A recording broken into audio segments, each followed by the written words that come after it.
Wow. Test, test.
Mm.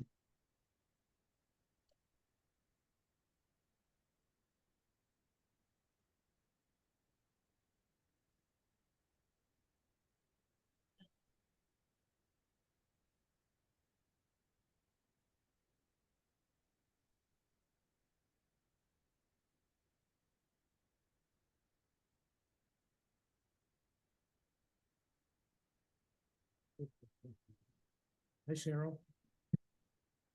I'm on. No, I don't know how that happened. That's okay. It was magic, but it was magic. Did you learn anything good? No, not really.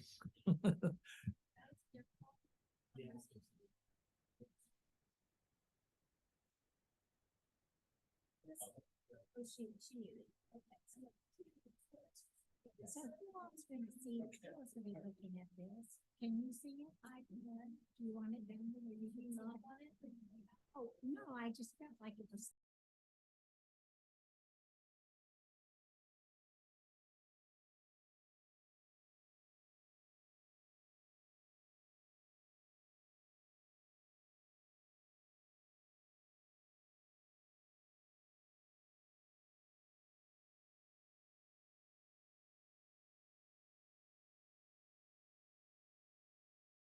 Sitting here, we wouldn't have to do it.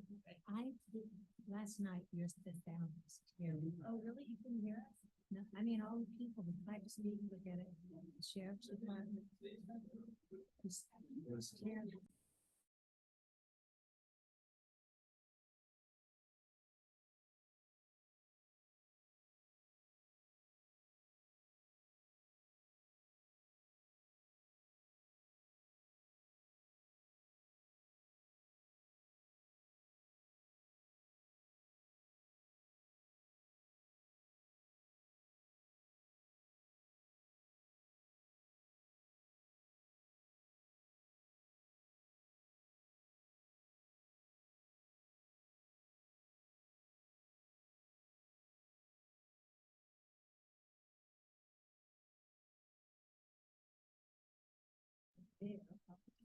We might, yeah. I think we're gonna go ahead and get started. If technology needs to be adjusted, we will do that on the fly. Okay, so welcome. I'd like to go ahead and get started. But before we begin our budget work session this evening, we need to do some regular business. So I'm going to call the regular session portion of the Monroe County Council meeting for Tuesday, September 12th to order. And I'd like to note for the record that Councilor Munson is joining us via Zoom, and all of the other county council members are here in the Nat U Hill room. We need to go ahead and adopt the agenda. So regarding just the regular session agenda, is there anyone who wishes to add or remove an item? Okay, seeing none, we will move forward with the agenda as written. And our next item of business is from our correctional center. Council, I move to approve the jail's request for an additional appropriation in Fund 1,00380 General Fund Jail in the amount of $480,000 in the services category. Second. Welcome. Good afternoon.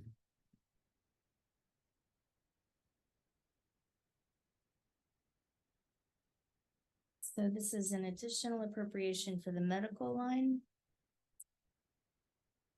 That's correct. All right. So essentially, we are requesting $480,000 in additional appropriation for our medical line. We have a contract with Advanced Correctional Health, which consists of two portions of that payment. The contracted amount for mental health services, medical services, which recently increased from approximately 89,000 to approximately 92,000. But the portion of the monthly expense that that fluctuates would be for pool cap and overages. So essentially, anytime anyone's required to leave the facility to receive treatment, on months that number increases, or we have a larger number of situations that arise, that total monthly cost increases as well. So we're asking for this additional appropriation. As I mentioned, that total monthly cost kind of fluctuates anywhere from approximately 100,000 to 140,000 per month. Recent months, May and June, we have seen that right around that $140,000 figure.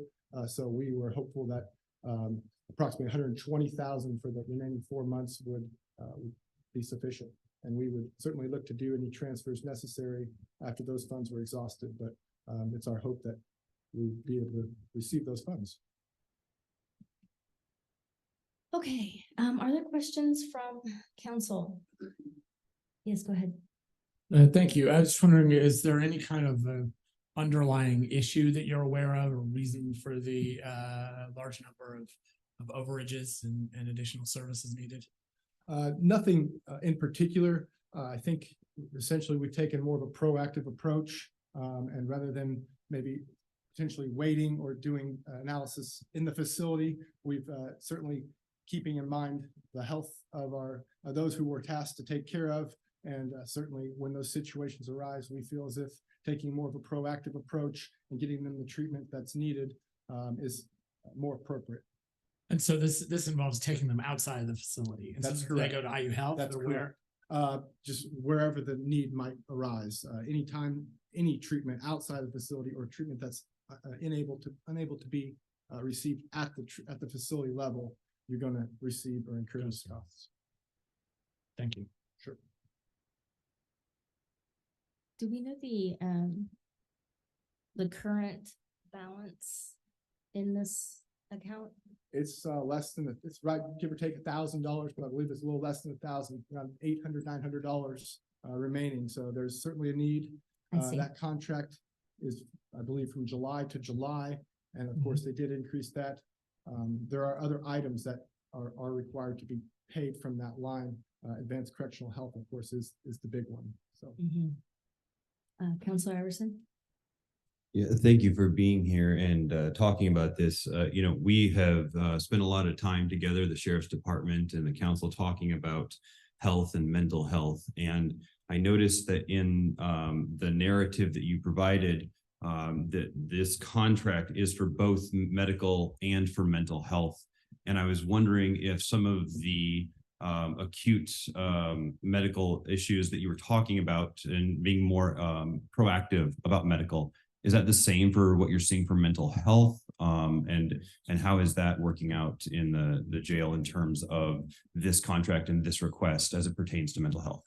I think some of the issue that we've seen, especially with the intake and care of the offenders as they come in, our evaluations have been, they're more thorough. So for instance, just a few days ago, we had an inmate that was sweating profusely, with his blood pressure had skyrocketed, his heart rate had skyrocketed.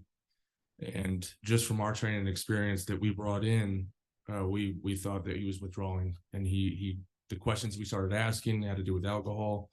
And that is not something that you can try to manage in your facility. You know, that's something that requires immediate medical attention. He actually went to the hospital, and within hours he was cared for and actually released from the jail because of his need to be cared for continually. So yeah, we're sending people out more frequently. I don't want to say we're err on the side of caution, but we're more proactive in trying to find out exactly what's going on with everybody. So yes, we're sending more people out, but we're also being in close contact with the courts and getting these people released so they can get continued care, of course, not at the cost of Monroe County. Yeah.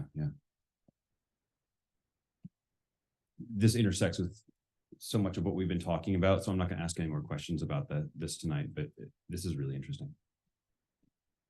Other questions, Counselor McKim? Yes, and I just wanted to confirm that this kind of additional or this stepped up basis for the overages and everything is already included in your 2024 budget. To the best of our abilities, yes. Of course, again, with those fluctuating months, we have budgeted an amount that we feel is sufficient. And we will certainly look to do transfers if and when necessary, but we do feel as if the amount that we budgeted for in 2024 is far more adequate and should meet the needs. Thank you. Counselor Hawk? Yes, this is also for some supplies, as you mentioned to me when we were discussing this. You talked about gloves and what were some of the other supplies you were discussing? Yes, we do pay, as I mentioned, that is not specific to the ACH contract. We do pay for other items, Stericycle, items of that sort, Indiana Oxygen, things of that sort that are outside of just specific items to advanced correctional healthcare. I don't know if I have the listing that I provided you previously in front of me. Anything, for instance, when our nurses at ACH, render care to the inmates, whether it's bandages or optometry or whatever it is, we cover that cost as facility. ACH provides the actual work of the nurse through contract, but we provide all supplies. We recently purchased an AED out of that fund. So we had one on another floor. We're actually looking to get 2 more, but that's not here tonight. But anything that has to do with the care of an inmate, we cover out of that line as well, other than just the ACH contract. Thank you. Counselor Deckard? I just had a quick question. I don't have the privilege to be on the JPAC committee with some of the other members, so I'm a little late to some of the discussions, but I just have a very simple question. And of course, if you all need to get back with me, you can, but I suspect you can answer this fairly easily. Would you say if taxpayers were asking us about this, would you say it's fair to say that this could be categorized under sort of the additional care that is being offered under the new sheriff, the new administration, and you all, obviously new jail commander? Would that kind of reflect that in any way? Without speaking about prior administrations, we are extremely focused on the care of the people that's inside the facility. It goes for our staff, obviously, but the people that we are tasked to take care of, Sheriff Marte has been very clear that those people's concern and best interests should always be first and foremost when it comes to certain things like that. Yes. Sure. I appreciate that very much. And I even appreciate even further the way you just put that, that's pretty classy. So thank you very much. Other questions from council? No, all right. If there's any public comment, now is the time, if you're online or you're in the Nat U Hill room. Go ahead and raise your hand if you're online. Yes, I'm sorry, I do, this is actually a question for the auditor's table. Is this additional appropriation included in the current draft 4Bs, or does it need to be added? This one is? They submitted it earlier in the year and we put it inside their budget. Unless they did an additional appropriation in the last 2 weeks, it's in there. okay. Okay, because the total additional appropriations in 4B is 404,000. So it looks like it's a little bit understated. I don't know what else goes in. That was the number we had at the time that was proposed, so. So it's probably a little understated, but okay, unless there's something else. That's in this. Do you know if there's anything else big that's? We don't know of anything else at this time.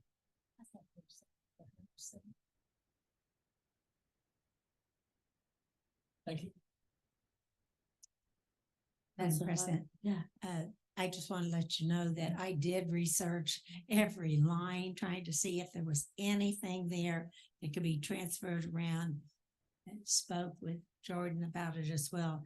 There's just not the money to transfer around and continue to cover their expenses. So I think they did what they could do. thank you. Would there be a benefit to approving 404,000 so that it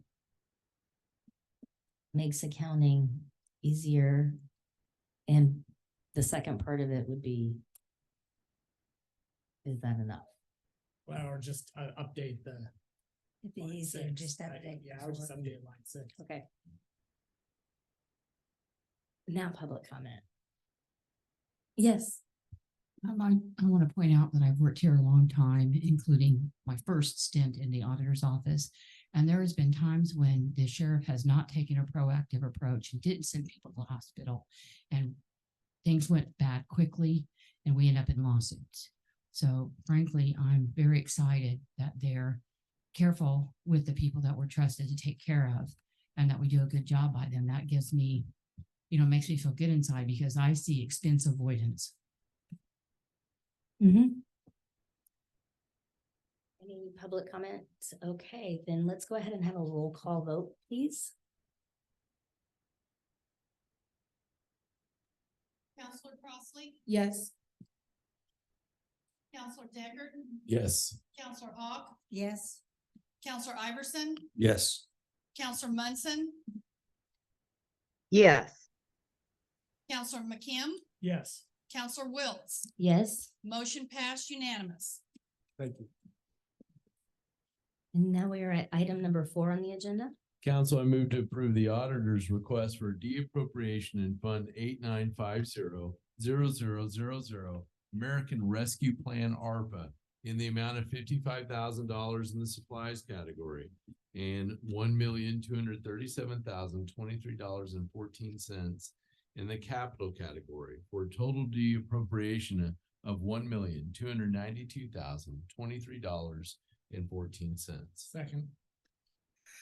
Good afternoon, council. I have a quick correction.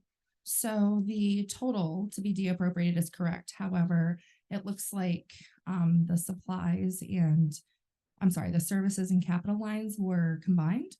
So the de-appropriation for the services line is actually $1,191,552. And then for capital, it's $45,471.14. And for a total of the same amount of $1,292,023.14. So let me ask you to restate that services again. Sure. In the services category, I'm requesting de-appropriation of $1,191,552. $552. Okay. Instead of the 36 is added together. That's the correct amount. Gotcha. So let me try this here. Council, I'm gonna amend my previous motion to instead say in services, $1,191,552.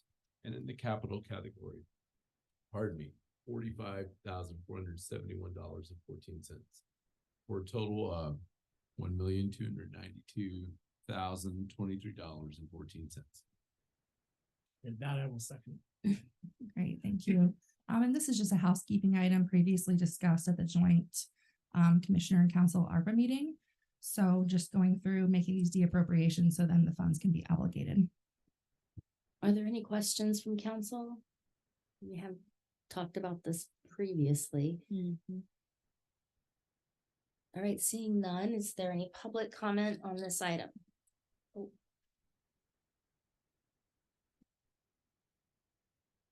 All right, could we have a roll call vote, please? Counselor Deckard, Yes. Counselor Hawk, Yes. Counselor Iverson, Yes. Counselor McKim, Yes. Counselor Munson, Yes, Counselor Wiltz, Yes.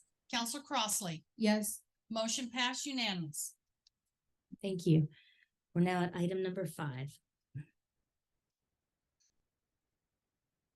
And this is from our own council office.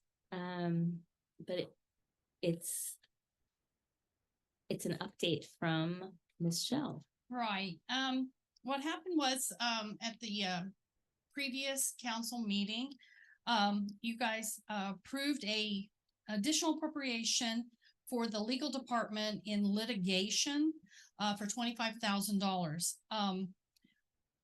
I inadvertently put the wrong location number, and that's the way you approved it, but the auditor's office caught it as they were sending it to Gateway, and they went ahead and adjusted it to the correct location number so that it would go into the legal department. So this is just an update to let you know that they did receive their funds, and it is deposited correctly into their account. So there's no action needed. This was just an update to let you know that there was a correction made by the auditor's office. Thank you. There's no change, form, fit, or function of any of this. It's just reading it into the public record to make sure that you guys know what department was the correct department. Thank you. Thanks very much.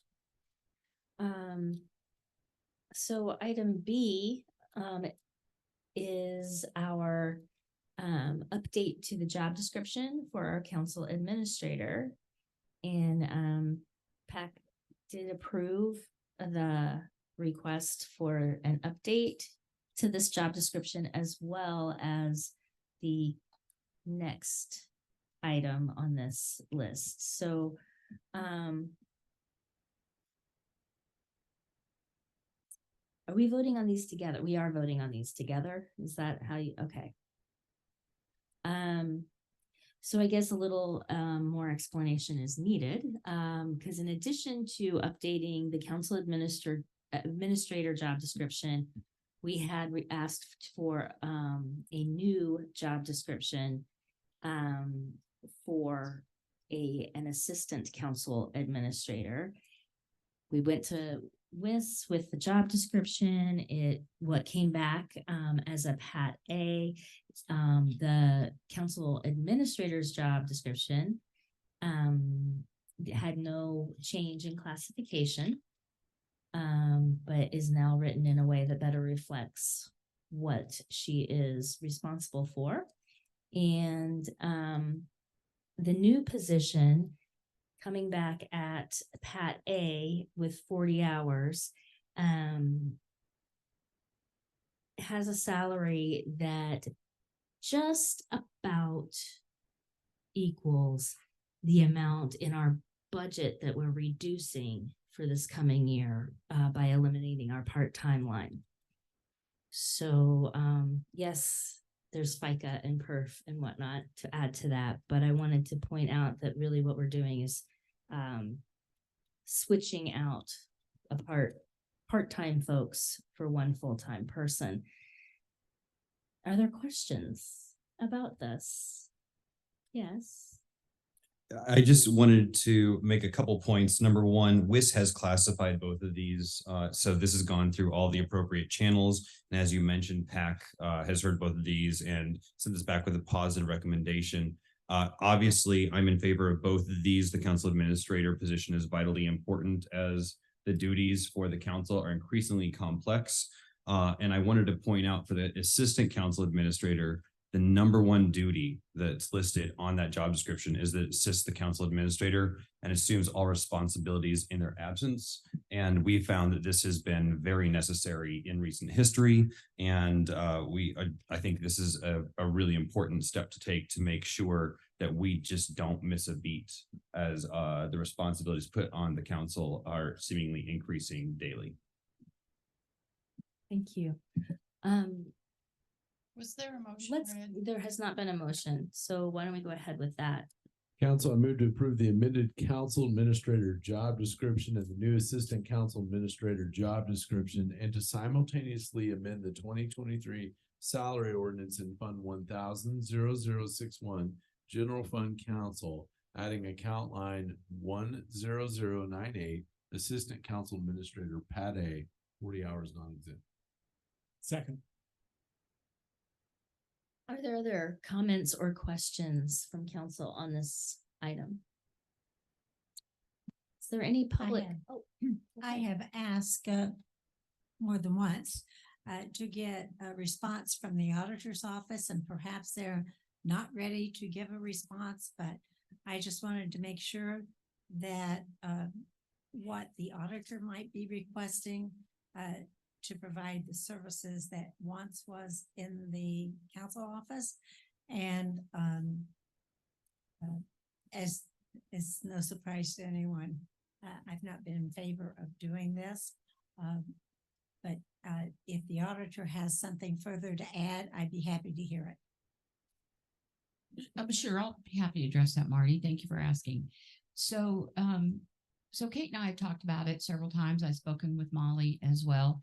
I am going to retain all of my statutory duties. I'm not going to give any of that stuff away. The only thing that's going to really be affected statutorily is in the short term during the budget hearings. I have a handshake agreement with Kate that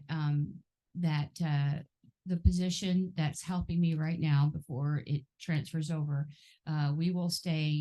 will help me through the budget hearings so that we don't have to put a feeler out and hire somebody during this, very intricate time period.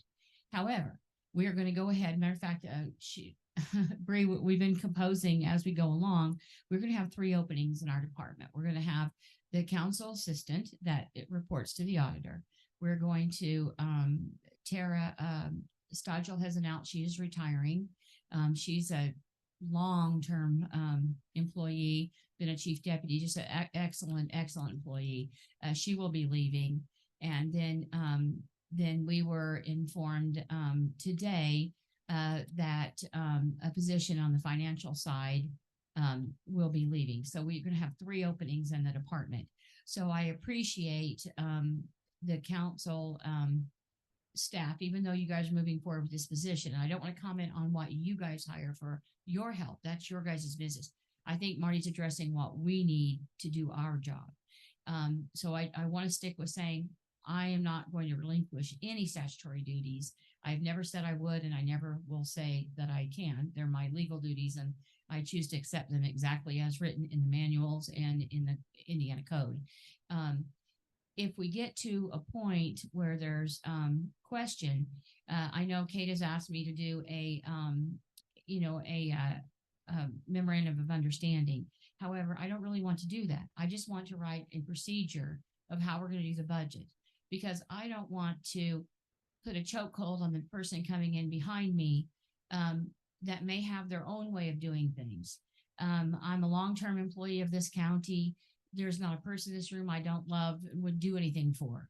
And so, I want to know, I want you guys to know that I'm going to do this job to the best of my ability with the help that I have. I did not think it was prudent to ask early for a position until you guys had the resources to combine both your part-time positions. It's really a restructure versus a new position. At least that's how I'm viewing it, because mathematically it comes out the same. And I know I'm a math geek, but that's just how it is. However, Marty has been a long time, help of the auditor's office, really going over things, and what we've worked 20 years together, and she has helped. So I know her intentions are pure when it comes to helping me and making sure that all my bases are covered. And so I want to assure her and the public that we're not giving up any statutory duties. It's just the way the law is written, and we're going to stick exactly to the letter of the law.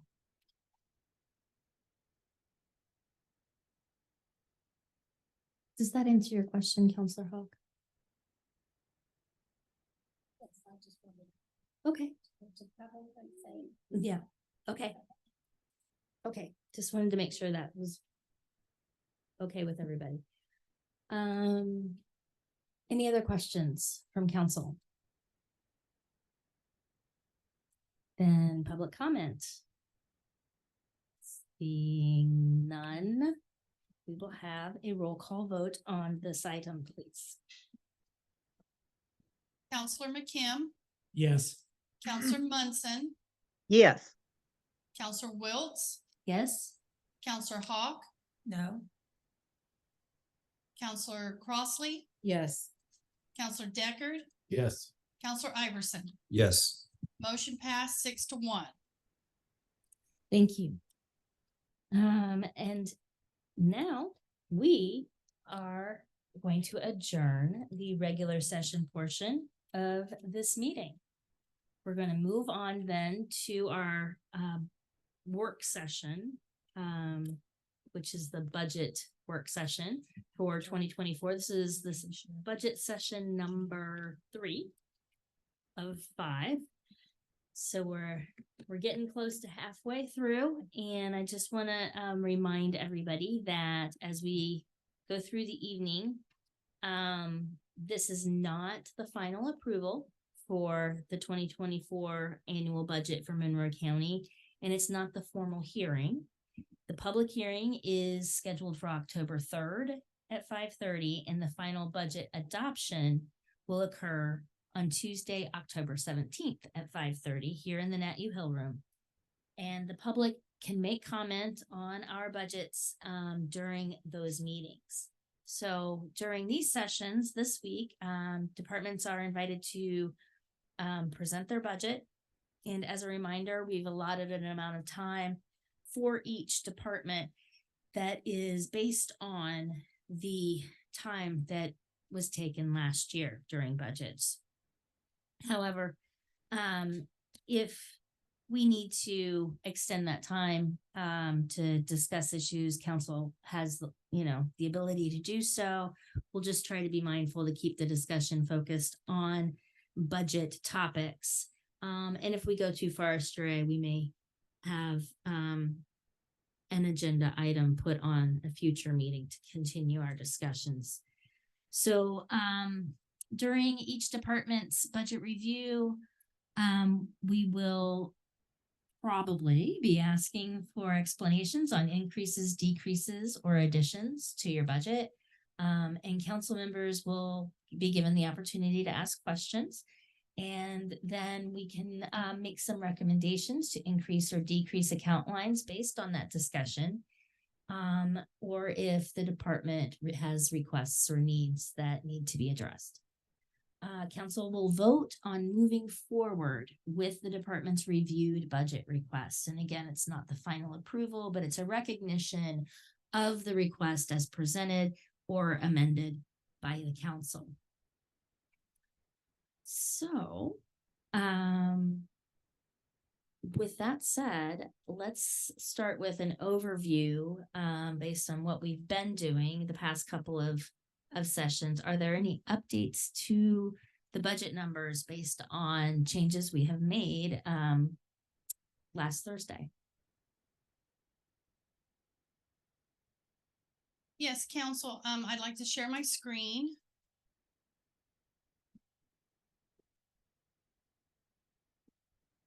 At last Thursday's meeting, there was some changes made with regards to, the general fund. There were, reductions of approximately 11,000, in the general fund. And there was also a reduction in the aviation of 123,000. There was no other changes with regards to that.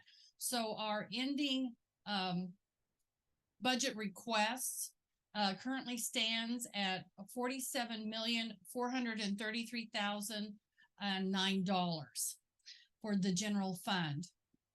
The aviation was then updated for a fund total of, for budget requests of $1,514,886. So that was the changes made from Thursday.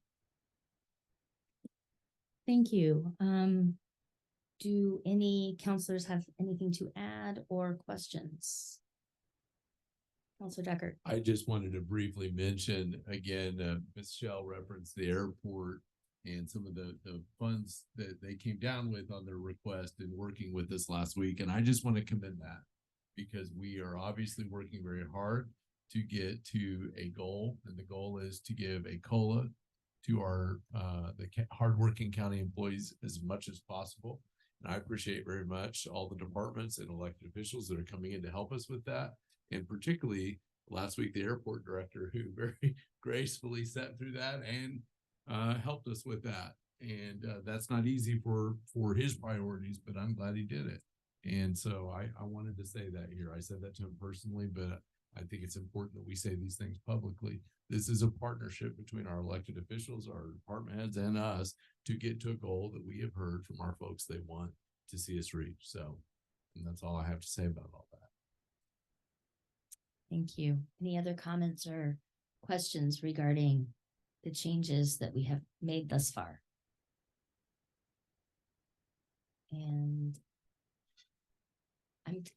I'm not on Zoom, so I'm trusting that people will let me know about Counselor Munson if I miss her participation, especially while the screen is being shared. It makes it challenging to say the least.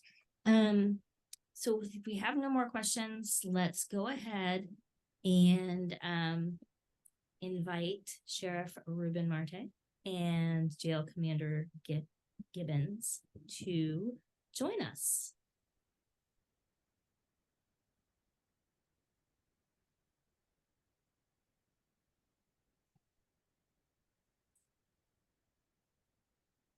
Council, I move to open for discussion and review Fund 1000-0380 General Fund Jail with the category requests of, in the personnel category, $6,048,981. In the supplies category, $184,311.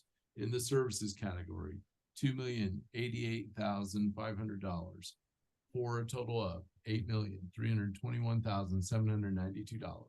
Second.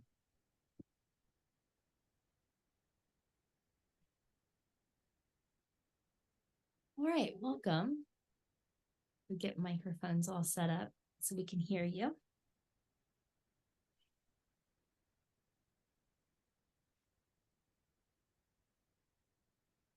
Thank you, Council. Thank you all for allowing me to bring the team with me up here and answer your questions. Before we get there, I'd like to say it's good to see all of you. I think it's been a long time been in the same room with all of you. It's been quite a journey until this point. So let me start with that. And I'll try to keep it short as possible before we get to the questions. Before I took office, I spoke to a lot of people about different things that concern the jail. When I took office, talked to a lot of people, to include some of the members here personally, one-on-one and as a group. Talk to the community as much as well. In fact, I talked to people that spend time in our facility to get their opinion as well, what we could do to improve. Once we got in there and laid eyes and took inventory, we try to expedite what we could do at the given time. But brought us to this point now, 8 months later, and what you're about to see in the budget are certain things that were needed fairly quickly. Just to be humane, to be quite frank, just the treatment of people. And we are at this point that we are doing better, but we still have a long journey. As you know, I'm at the point now where we're talking about a new jail, so that's a new scope of things that we have to look ahead and prepare now to try to make an easier and smoother transition. So that being said, I think you're going to see some of the difference and some increases, to be frank, in the budget based on what we had to do that was not being done before in the past. So is new. One of the things that I heard from some of the council and commissioners that if you need, not if you want, but if you need, come and ask. So I'm asking. We're trying to change the culture in there, and you already spoke about some of the mental health issues that we have and how we're trying to be proactive. So I welcome the encouragement in that arena. The other thing is training for our folks to try to be very proactive. Things have changed throughout the years, and to be fair to the staff, you know, I want to hold them to the highest level, but to do that, we have to train them at the highest level as well and keep them there. So we're working on that right now. It takes time, but it takes training, and it does take funding. The transition team is going to be something that's new to all of us, so I just want to bring that up again. But I think we could get to the other side fairly reasonable and being cost effective, and we will work with you on that arena as well. That being said, we'll be prepared to answer your questions. I think we all are here to do that. Thank you. I'm going to start with questions on the general fund for the jail, and we'll start to my left. Are there, go ahead. Yeah, I'll get us started tonight. In this fund, it is about a 24% increase. I think the largest part of that is in that a lot of those personnel lines that we invested in, because last year you all came to us and said, you know, we've got to retain and attract a workforce to keep our community safe. So my first question to you is, how's that going? How are we doing on retaining our staff? How are we doing on attracting staff, particularly in this line? So right away we came in and implemented training. I mean, that was first and foremost when you're trying to change the culture. We were trying to build the jail specifically in what the sheriff is trying to do. Part of that is working to not only train employees, but keep them positive, get them excited, invigorated about doing this kind of work, because it's not easy. It's something that we have to work at literally every day to maintain that status quo. So I think that the best way to explain it is we've hired 16 on since we came in January 1. We've lost 8, I believe. 4 of those were to police agencies. So anytime that you've got staff that you can train up that are capable of stepping up at that next level, you've done a good job in training. Some of those people got that training before we got here. But part of, I would say the biggest change in what you were talking about in retaining employees is you can ask any employee, you can ask any person that's an inmate at the facility, it's better. It's easier to do their time. It's safer, it's cleaner. That goes for the inmates and goes for the staff as well. We've got, with the sheriff coming in, I hear on a daily basis from our staff, hey, we are excited to be here. We're excited to be a part of this. And I mean, we've spoke about it multiple times already. We're excited to be there with them. It feels good to be part of a positive change and part of a positive movement and be a part of people who care about the community and care about each other. And that started day one. We started building that. And Commander, how many vacancies in staff do you have right now? Right now, we have one. However, because we've had to utilize some other positions, we were looking to change some of those funds around. So once we get that figured back out, because of the overtime usage, because of the 15% increase in salary prior to this year, it's just something we're managing in-house, but officially we have one. I am by no means the most seasoned person sitting up here, but it's been a long time, I think, since I've heard only one vacancy in the jail. Yeah, and you can definitely tell from staff that they're not being just worked to the bone. They're getting some time off. We're able to approve requests for vacation time.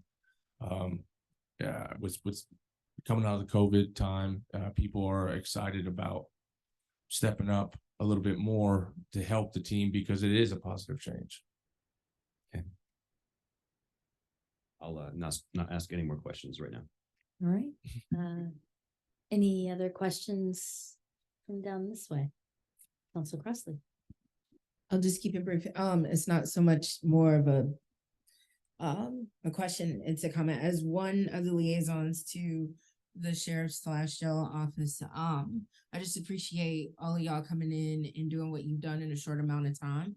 And the times that I have been able to go and visit, you can tell from last year to this year, the change that's happening. You can also tell with the staff that's been walking around.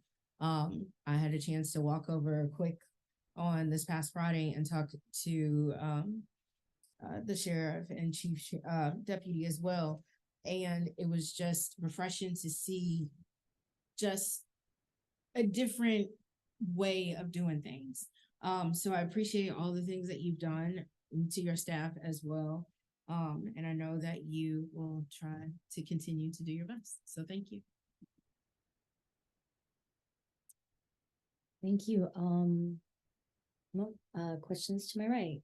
Councilor McKinnon.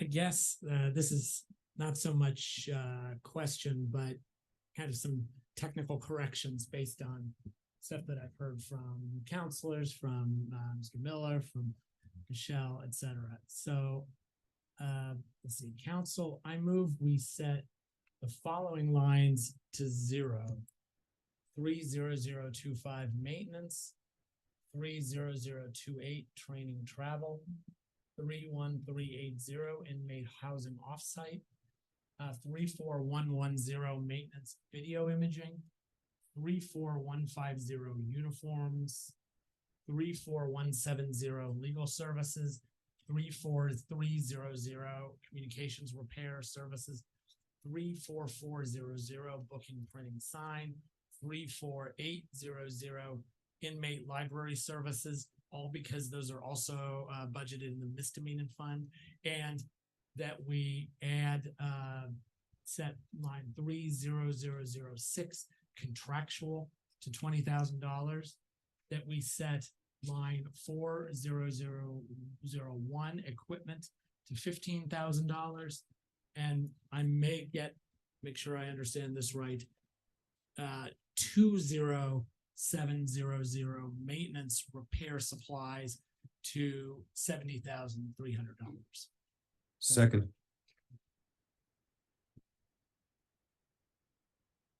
Are there questions about those changes? I did round your equipment down to 15,000, but I know the purpose was to have just a line there. You don't have a specific equipment need there. That's to have a line. That's okay.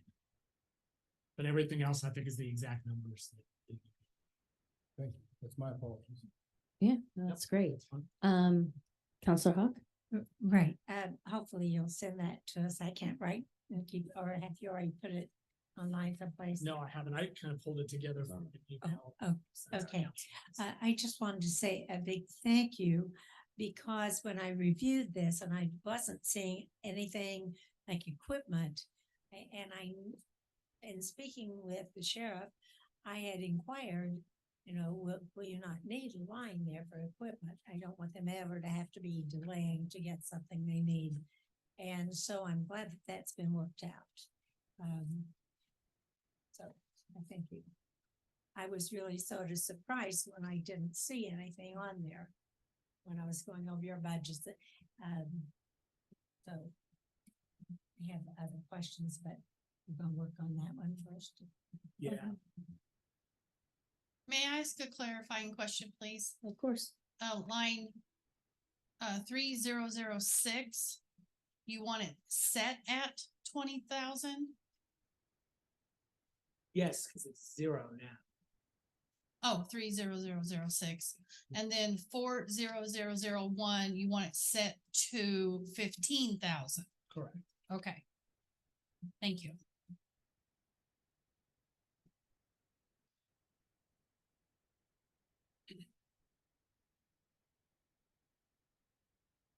And then you got the supplies, the maintenance supplies one too, and Yes, the maintenance supplies is 700 to 70,300. it looks like it's 0 right now. It was 0. To 70,000. So you're wanting, yeah, you want it to have 70,000. 70,000. Thank you. I have a question about the motion. Go right ahead. Right, and you're moving all of it, to the misdemeanor fund Well, it's budgeted in this. in both, Yeah. in both. And, what's the balance in the misdemeanor fund? Because we all know we can have an appropriation and that's fine, but we also have to have the money. And the money doesn't come in until August or September, but I understand that balance is pretty high. It's got it's in the 4Bs that the auditor sent out. I had it up. I had to read it on my Right. computer. Yeah, I would just want to caution, people that, you need to keep an eye, and I spoke with Jordan about this earlier. Keep an eye on not just what your appropriations are, but also what the balance is as you are spending it down. Because in the general fund, there's always going to, hopefully has been for decades, a larger amount of that fund balance to be able to go to. But that's not, as far as having cash, but that's not necessarily the case with the misdemeanor fund. Thank you. On the 4B, the June 30th cash balance was 132,000. 132,000. So the operating balance with the budget as presented is still 50%. And still has yet to receive revenue this year. Is that correct? Well, it looks like they're still projecting, They received their fall allotment. from- Projection for 41. that comes in. Counselors, the auditor's office just looked it up. The cash balance as of today is 200,432. oh, so they must have gotten Okay, so you did get your allotment then. Okay. So 200,000. All right. Other questions about the musical chairs that just occurred? That amendment, because it was a lot. Yes. Only that I appreciate the communication. It was so nice to have that in writing beforehand and just made sense of all that. Having really a does. big motion like that, it's just so nice to have it in writing. Thank you. Thank you so much. I really do apologize for that oversight that was made, and I'll get better as the years progress. No, it's- Absolutely, no worries. Communication is key. Counselor Munson, you have your hand raised. Yes, I just wanted a chance to comment before this was concluded. I'm very sorry that I haven't been able to participate in person or as directly as I usually do. And I want to thank the sheriff's staff, especially Mr. Jordan, for working with the council and getting these last minute changes straightened out. I wanted this opportunity to bring to Commander Gibbons and Sheriff Marte, either one, to talk about what they are envisioning with the additional staff that they are planning for the transition team. And this is very important. I ask this not to tell the council, but to tell the public what their vision is for this. Can we vote on the motion on the floor first before we? Sure. move on? Okay, is that? Yep. If there aren't any specific comments or questions about the motion, we'll go ahead with a roll call vote. This is a roll call vote for the amendments presented earlier. Counselor Munson, Yes. Counselor McKim, Yes. Counselor Crossley, Yes. Counselor Wiltz, Yes. Counselor Hawk, Yes. Counselor Iverson, Yes. Counselor Deckard. Yes. Motion passed unanimous. Okay. So.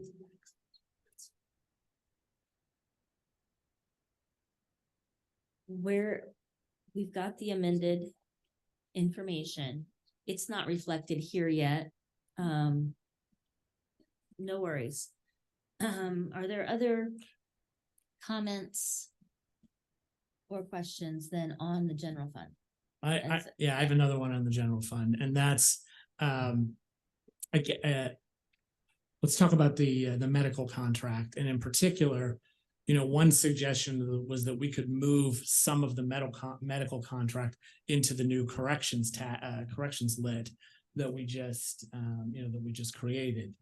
We're gonna have to move something, and it's maybe easier to, so I guess my first question is, are we even during this session going to be able to budget for the corrections lit fund during the budget session, or is that something we're going to have to do as an additional appropriation in January?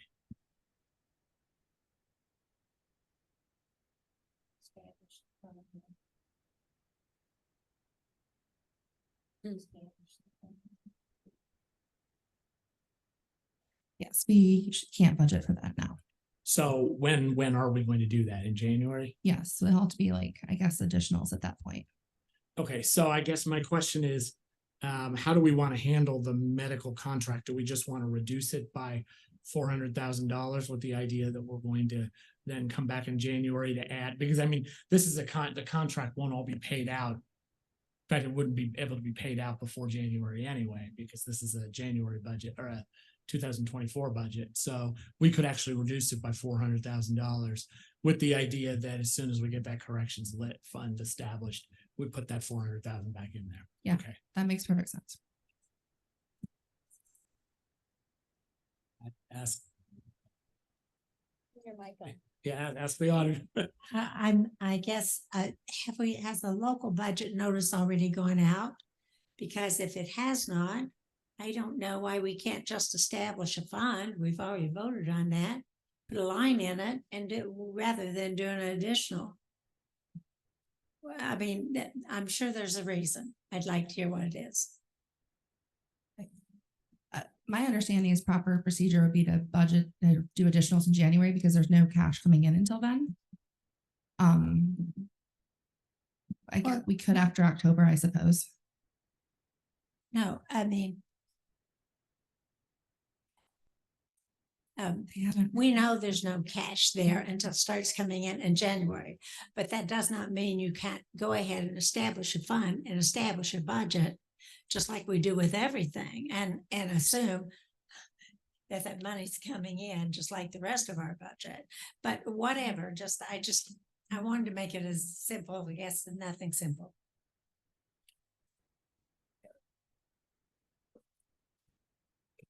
Counselor Iverson, do you have?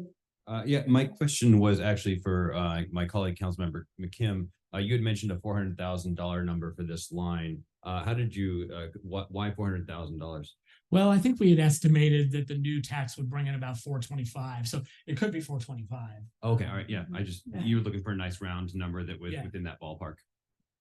And Just the reason one I more. have some concern is because generally speaking, we have to wait for the DLGF to allow us to move forward with any kind of an additional appropriation at the beginning of the year. Whereas if we already have it in place, well, we're done. But I'm still waiting for confirmation from the DLGF that like everything's aligned and we're good to move forward.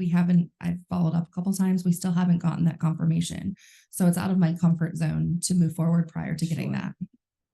Okay, yeah, so we could maybe do it before January, but not before we hear back from DLGF on it, which makes perfect sense. We might even be able to do it before we actually approve the final budget in October. She might get information at that time, so we can still make, adjustments before the October 17th final approval. This contract, I think you mentioned, was a July to June, so So we've got time. we've got plenty of time. Don't that- have to today. We don't have to do it today, but to your point, I think it would be helpful for us to remove the 400,000 with a big asterisk. Yeah, council, I move we set line 34100 medical services to 1,576,000 with the idea that we will fund that remaining 400,000 as soon as the correctional lid is approved. Second. Any questions or comments on that motion? In that case, let's have a roll call vote on the reduction of the contractual line.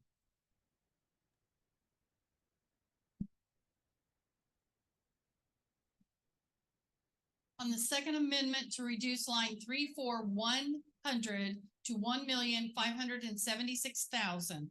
Counselor McKim, Yes. Counselor Crossley, Yes. Counselor Wiltz, Yes. Counselor Hawk, Yes. Counselor Iverson, Yes. Counselor Munson, Yes. Counselor Deckard. Yes. Motion passed unanimous. Great. Yes, Counselor Iverson. I want to stay on the medical services line for just a second, and I want to zoom out a little bit. We got into the weeds a little bit there. And I see on the budget that you're adding 3 positions here. My hunch is that it comes from Sheriff Marte, your 7-point plan. Can you tell the public what 3 positions out of your 7-point plan this would be, and then how, I guess, well, I'll just keep it there.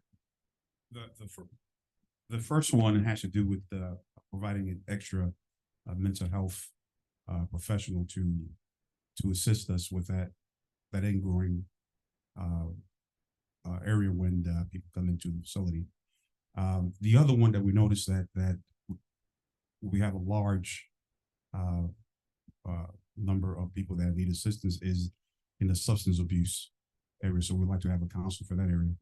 And then the other one is a reentry case management manager, just to help out and just concentrate on that particular arena only, as opposed to one person trying to do all 3 and you can't.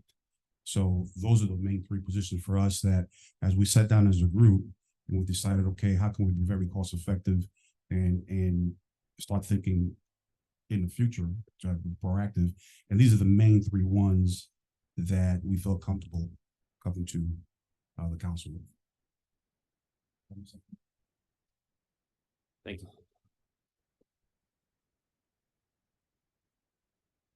Are there other questions on the general fund? I Yes, go ahead. just in general, when I was going through each line by line and the little comment there has to do with a 15% change. But then when I looked at the numbers, it doesn't appear to be 15% change in each line. And so is that because, want to address that? That was a me thing that I put on there so that you knew, going from the 2023 approved to what they were doing, there was that 15% that you guys increased. That's not in addition to what they did. This was just so that you knew why it went from 49,000 to a 62,000. It was just to refresh your memories. That's why it was highlighted in green. It was just a refreshment of your memories of the percentage that you guys approved back in the end of last year. I thought you might like to add, Jordan, that what we discussed, having to do with the percent change per year. I'm trying to remember what you told me. It's been a while.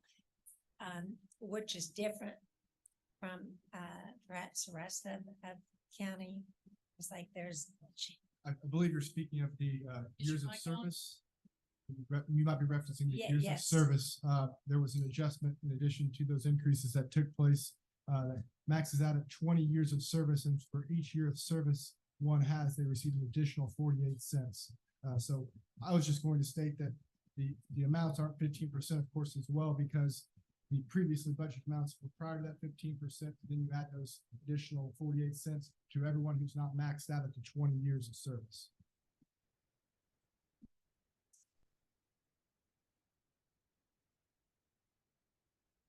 Okay, I had a couple of questions slash comments,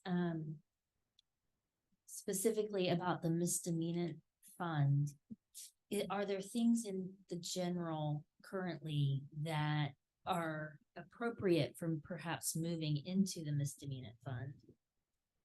As we're looking to pull things over, you said that it still has a pretty high balance. Yes, although I wouldn't say that it's, at least from the 4B, that it's particularly growing if they spent all the appropriations, which they may not. Okay. But I mean, they, Jordan may have some thoughts on that. Could you be more specific about your question? I don't want to miss the statement. So I'm just looking at some of the line items. I have to admit that with all the rearranging, Sure.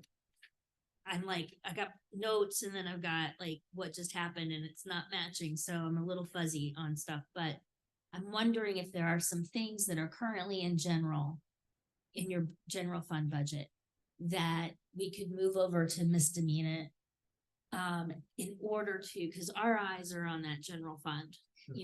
And just trying to kind of chip away. I mean, I certainly think we do have, I'm sure you've seen our budgets. We do have lines such as contractual lines and maintenance lines that you'll see in both. We would certainly be willing to consolidate down to one budget.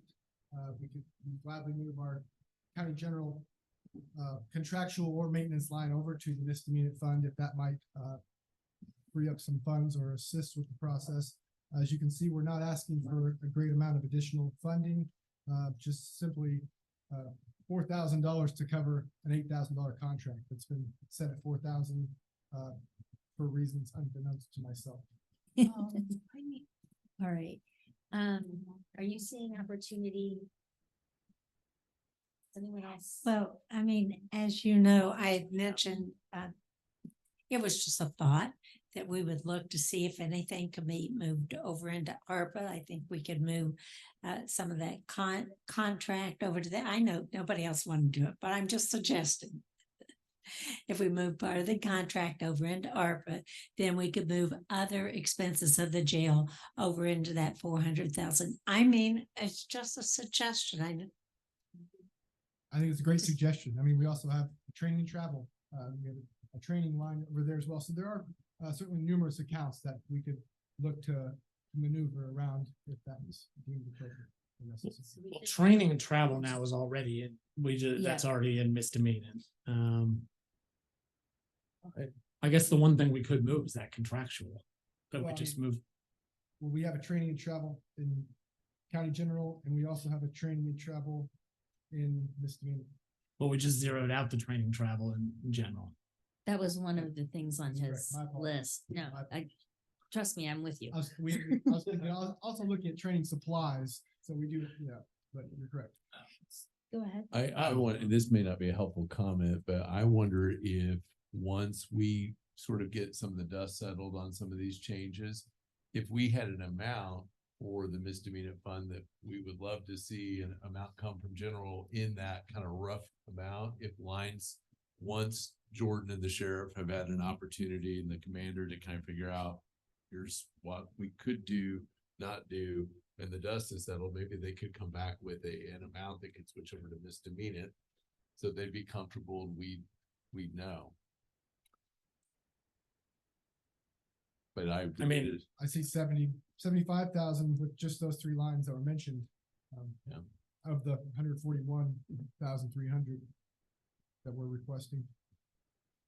So, What 3 lines? Wait, well, I see I mean, like I said, if we were discussing moving those back after all the dust settled from us moving those or establishing that they should be in misdemeanor, if we believe that they could fit better or better in the county general, we're talking contractual 15, training travel 15, and maintenance 45 for a total of 75,000. but we're wanting to move more stuff to misdemeanor, not, yeah, sorry. My fault. Yeah. I probably didn't help that. Well, then, like, we can certainly take a look at the county general, similar lines, like I said, 20,000 contractual. That's almost all that's left. Yeah. But we could do that. Well, the problem is then that would leave you There's no lines in the services, and I think they need at least one active line in the services, just. Yes, at least something, even if you put $10 in there. Can it have a lower amount in services perhaps? Well, I mean, we certainly could. What about moving 10 of the 20 contractual from general into misdemeanor? Okay, council, I move we set line 30006 contractual to $10,000 with the idea that we'll move it to misdemeanor. Second. Are there questions or comments on that motion? We have a roll call vote, please.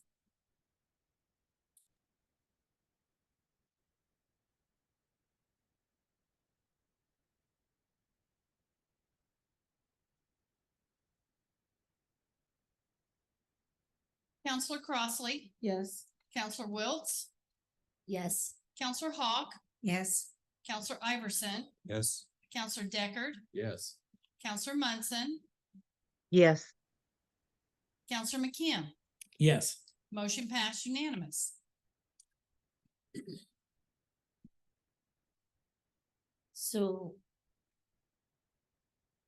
if I have questions about things that now are not in the county general, I'll wait until we talk about misdemeanor. Is that? Yeah, I think we Okay. do PS lit and then misdemeanor. Yeah. Sorry. We'll have to add this back in. Cheryl, I didn't want to miss your comment. Did you have more to say and talk about? I thought it was important for the public to hear from Sheriff Marte and Commander Gibbons about the transition team that they are proposing to cover with this budget. And this is an addition to what we usually budget for, and I think it's an important component of what will take place. And the Okay. public knows very little about it, so this was just an opportunity for some brief information to be put forth. Do you have, where is the transition team budgeted? Is it? We had intentions of including that in this budget, but we received guidance from members of council that we needed to kind of follow the proper procedures first. So that's not. That makes sense. Okay, all right. So we don't have any transition team hires at all in this. Okay, Great, okay. all right, Nice, thanks thank quite you. a bit. I'm sorry, go right ahead. Wait, this is really confusing. Mhm. In the contract for your mental health and medical, are any of those part of the transition team? No, yes, no. So in addition to this large increase in the medical contract. We are anticipating another request for a transitional team of who knows how much. I mean, I'm sure you folks know, I haven't heard a number. Okay, just wanted to. I just kept thinking that those Yeah. folks were part of the transition team. No, No. yeah, actually, I thought that's what Peter was saying too. I thought so too. My understanding is that, and please correct me if I'm wrong, that we're gonna hear more about a transition team in October's PAC meeting. That is correct. Yes. The 7-point plan isn't the same as the transition team, right? I'm sorry. The 7-point plan is different. different from the transition team. That is proposal. absolutely Yeah, we have correct. not heard the transition team proposal. At all. There's not been anything, No. not taken any steps Okay. for approving it, That's right. funding it, et cetera. Correct. That's- Yes. But we are funding three positions that were in your 7-point plan, Sheriff. There Maybe. was, Okay. there was an I'm- interesting PowerPoint last night at JFAC. You do have to fast forward through my lengthy presentation to get to it, but there was an interesting presentation on the transition team. Okay. I will watch it. I didn't watch it last night. I watched it last night, so. Riveting.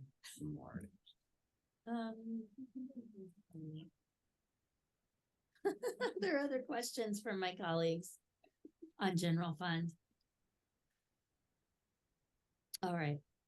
And is there any public comment on the general fund jail? Public comment? Oh, do we not do that?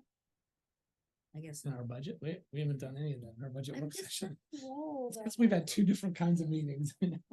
My apologies, the public may not comment. I don't know what I'm doing up here. There are no questions from council. Then could I have a roll call vote on moving forward with the general fund jail 2024 budget request? This is regarding the final motion with the 3 amendments that were made. Yes. Counselor Deckard, Yes. Counselor Iverson, Yes. Counselor Hawk, Yes. Counselor Wiltz, Yes. Counselor Munson, Yes. Counselor McKim, Yes. Counselor Crossley. Yes. Motion passed unanimous. Thank you. Council, I move to open for discussion and review. Fund 11700380 Public Safety Lit Jail with the category requests of in personnel, $604,913. In the services category, $430,000 for a total of $1,034,913. Second. Okay, and what do we have in this budget that we can discuss? Do you have anything fun to tell me about? I mean, to me, the pay lines are very straightforward, and fall in line with some of the comments that have been previously made, accounting for 15% additional appropriations, things of that sort. I think the one line that really stands out is our request for 40,000 additional in the Meals for Prisoners line. As you can imagine and clearly see here in at least the last 3 years, and possibly more, we've budgeted the same $390,000 for meals. And as you are well aware, inflation is real. And we kind of looked at how much funds we had remaining in the year based on need and determined that was what we would consider appropriate amount to account for inflation. All right. Are there questions or comments? Peter Iverson. You haven't changed your vendor for meals, have you? Or vendors, excuse me. Yeah, we have multiple vendors. Our kitchen facilities manager goes out and specifically looks for the best deal she can, literally every day. So whoever's lowest is getting our business. There's no contract. It's just what's available. Gotcha, thanks. Counselor Deckard. One comment I'll make, it's probably not even necessary because I've talked with the manager and I know how thrifty she is about getting things, but if food costs and some of this increase would change and lower, you know, it'd be wonderful if it did, but if that cost would lower, that's obviously an area where you can do some savings towards the total budget. But again, I don't have to say that really very much because I know how thrifty she is with all that. Yeah, she recently got a large order of French bread at a very low cost and made French bread pizza for the entire facility. And saved us a lot of money in one meal, so. That's really great. Other questions on the PS Lit budget? Okay, in that case, could we have a roll call vote on moving forward with the jail's public safety lit fund?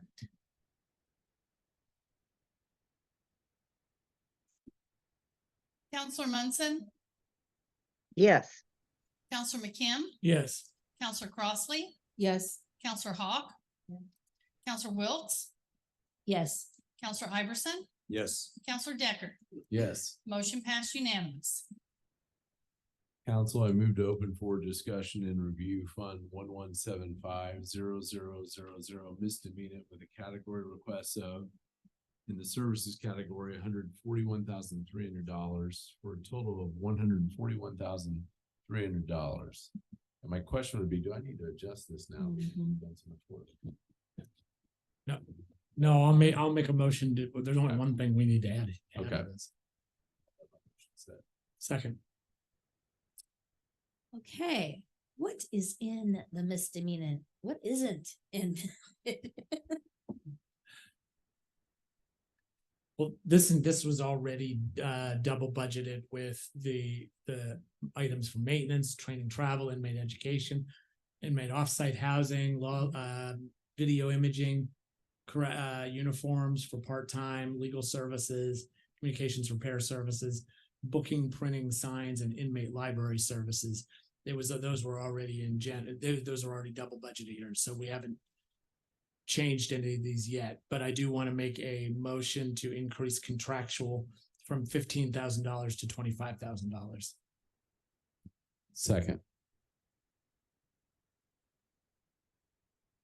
Any questions about that change? The increase was $10,000. Gotcha. It was what we removed from general.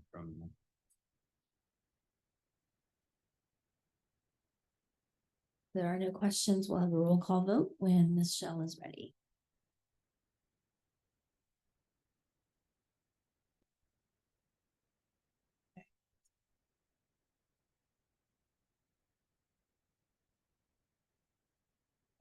Counselor Deckard, Yes. Counselor Iverson, Yes. Counselor McKim, Yes. Counselor Crossley, Yes. Counselor Hawk, Yes. Counselor Munson, Yes. and Counselor Wiltz. Yeah, yes. Motion passed unanimous. Other comments or questions about the misdemeanor budget? Okay, I have a question. You have a line for legal services. What exactly is that for?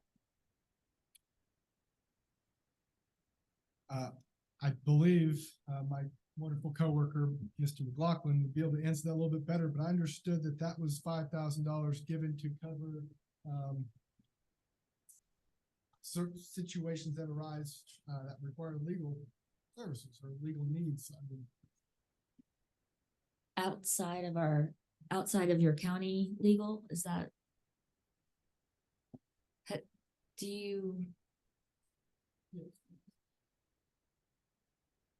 That's something that the council put in a few years ago when we had a lawsuit that come into play and we had to pay out. So they funded us in the jail at that time, $5,000 each year just to keep in there. It's not to be used until the end of the year if necessary. Interesting. So have you ever used it? Just once. Just the one time that prompted the creation? Interesting. Okay.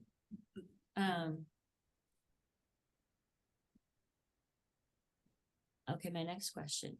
I have seen recent email communication regarding a need in our current facility for new video surveillance equipment. And that line for maintenance for video imaging, is that related to that system? Yes. So my thought is, where are you in your maintenance costs this year? And are we anticipating using a lot less because we're planning to replace the whole system? Or what are your thoughts? Greg Crone at TSD advised us that our system is well out of date. SAS also communicated with us and advised the same thing. What we are doing now throughout each year, in the past few years at least, and I don't want to speak for Greg Crone, but he specifically said that some of the stuff that we're purchasing, it's not cost effective to maintain that status quo throughout the next few years. Our system in of itself was installed 10 years ago.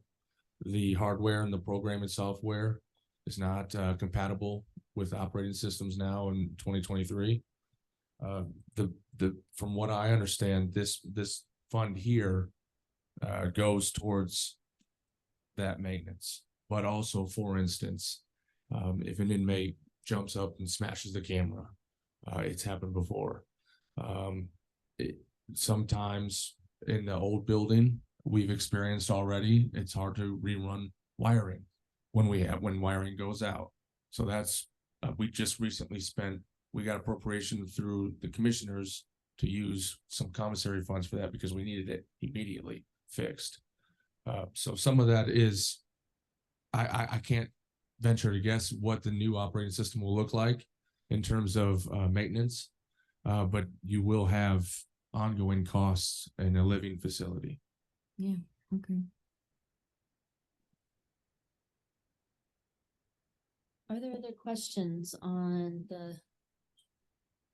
Oh, I'm sorry, go ahead. One of the things I was going to point out is that we're changing the operating system. We're going to update that, but the cameras themselves continue to fail and are outdated, and that's not included in this update. So we anticipate that a lot of those cameras are going to be in need of replacement or repair, and I don't even know if you can repair them. They're so outdated. So we're kind of trying to do this in steps where we're doing the operating system, we'll move to cameras, and we're adding some additional cameras on this phase too.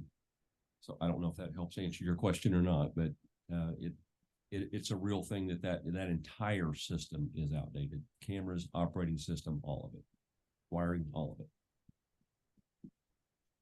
Wow. Comments, questions? I guess the other thing Mr. Crone told me when I had asked him about this was that even things that like wiring and maintenance of the video system that in a normal office environment would cost a certain amount of money simply cost more because they're in a jail and you have to deal with the constraints on the wiring, and it's just an environment where everything costs a lot more. I tried to pin him down on exact costs for everything. He was not willing to give that. And that really concerns me though, because if that goes down and we lose that capability of making sure our staff and the residents there are safe, that's a safety life issue for us. And that worries me because in any given time that could happen. And I really like to put that to rest because that's a liability, to be honest with you. That is real right now. Councillor Iverson and then Councillor Deckard. So the other part of this that makes me think about this is as we're thinking about going into the functional program, the space program to design a new facility, this is very instructive of how we are designing, the new facility so that we have access to wiring, we have access to systems so that you all can get in there and fix these like that. And we don't have to go through this of like, we can't get to this or we can't access that. So as much as we're here to help and fix this right now, it is also instructive for the future. If we're watching video from within the jail, other than a body cam, this is literally what we'd be watching, right? Okay. And do you have any idea how old the current system is? Have you heard a ballpark year or anything? I'm just trying to get in my head how long new systems will be in new facilities. Well, there are multiple facets to the system itself. Our operating software is over 10 years old. Some of the cameras that were purchased prior to our arrival were bought in bulk because they were at a discounted rate and they weren't the cameras that typically work with our software. It's something that's been cobbled together through the years to keep moving forward. So thank you very much. Alright. Other questions on this fund? Okay, seeing none, then could we have a roll call vote on moving forward with the jail's misdemeanor fund budget?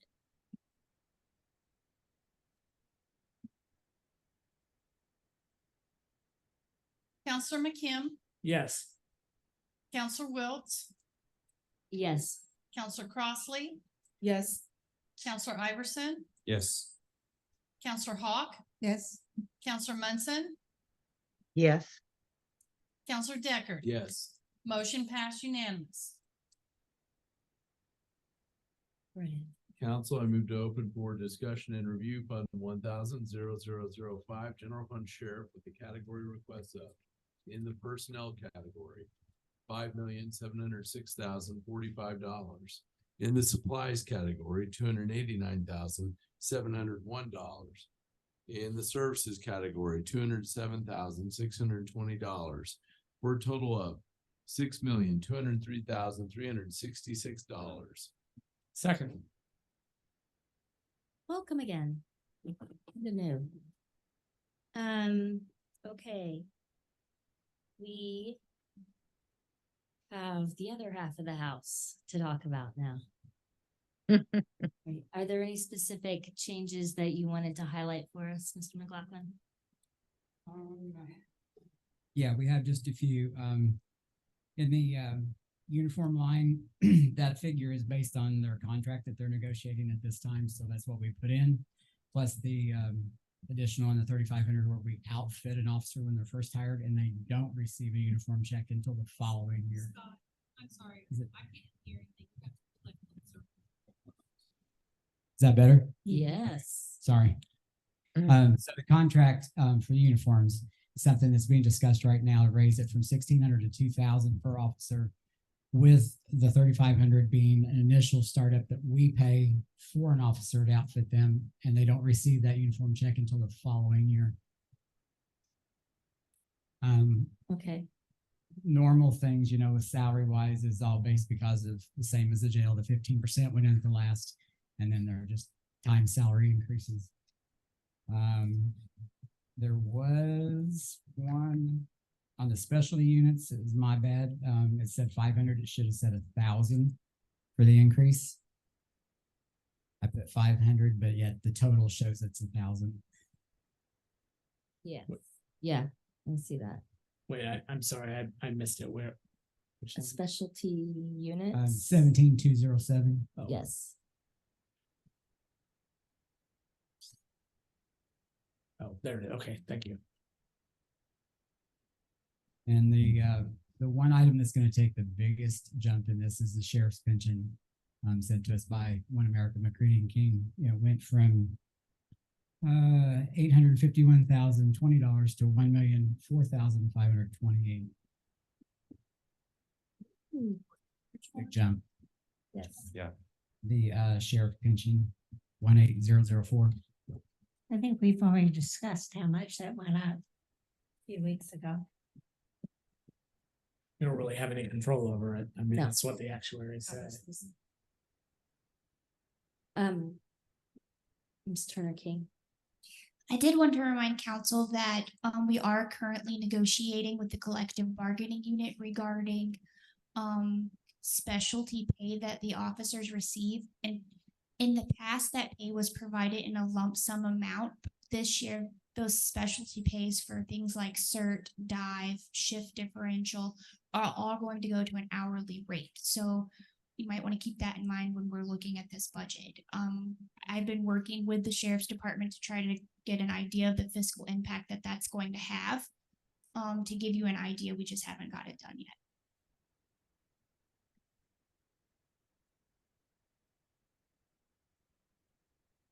A lot of stuff we can't really control. That's what I'm hearing. Okay. Counselor Iverson. I think you just. Sorry, how do you finish with the increases? Cause Well, as far as salary wise, just salaries, okay. Cause there's a pretty big one in communications. Okay, okay, If it's salaries, then we're good. go right ahead. Continue. okay. In the services area, maintenance, we've increased that by 2,000. And training and travel was 1,000. It says 500. That's the other correction. It should be 1,000. In the general communications, we've got several contract things that's gone up, some that stayed the same for several years. A lot of them, and working with Greg and TSD, are being moved to the cloud, which raised it a lot. Things that weren't in there that we have this year that we have to have for a contract starting next year, that's increased. The good news is I had one company contact us and said, because we've been a vendor with them for several years, they've decided not to raise theirs. So that line can be dropped by 9,000. Excellent. Nice. What? Yay. Happy dance. Yeah. And then the fund number 31590 dictaphone was always 10. It raised to 12. They also agreed to stay at 10. So a 2,000 can come out of that. Council, I move we set line 31540, general communication services, to 89,600. And or just is that right? 89.6 or just 89? 89.6. 89,600. And line 31590 dictaphone reduced from 12,000 to 10,000. Any questions about that little bit of brightness? Okay. Could we have a roll call vote on those changes, please?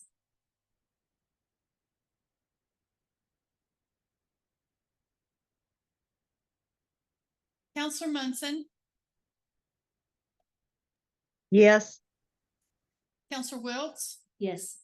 Counselor McKim, Yes. Counselor Crossley, Yes. Counselor Hawk, Yes. Counselor Deckard, Yes. Counselor Iverson. Yes. Motion passed unanimous. Other, are those all the increases? That's it on that one. I'm sorry. That's it for that one. Okay. Did you have a question then or comment? Yeah. Okay, Is now the right time for that? please go ahead. All right. I'm gonna ask the same question of you all that I asked for the jail budget, because there's so many personnel lines here. How is attracting, talent? How is retaining talent? How is it going? We worked pretty hard with you all to bump things up, and just wanted to hear how it's going. Well, not quite as good as what we had in the jail, to be honest with you. The police recruiting thing is a completely different approach, because there's so many different agencies around that are vying for those same qualified individuals.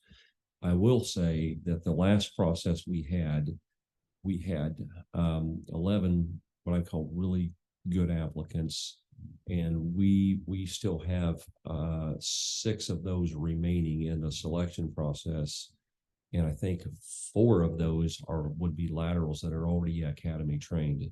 So we had a rough spot there, I guess is what I'm trying to say. And I think that what the council did for us in terms of that pay is starting to show some dividends here with the recruiting success that we had here, to fill the vacancies that we have, which we have 5 right now. So I see us trending in the right direction. It's just taken a while to catch up, if that makes sense to you. Yeah, there's a long tail to get the word out there. Yeah. Yes. It's a difficult process, because it takes so much longer to run a process for a merit deputy. There's so many different steps involved than it is for a corrections officer. So you have to, we've done everything we can to condense that so that we shrink that time that it takes, because the quicker you hire, the better your success rate is. Sure. So the state police, as you know, had a major pay raise. So I'm thinking down the road, I mean, what the chief said is spot on, but I still in the back of my head thinking, well, you know, after we train them and I can't fault the person to better themselves as far as taking care of their family with a pay raise, you know. So I say that to say that that's still out there. You know, we're doing the best that we can, but that is a fact.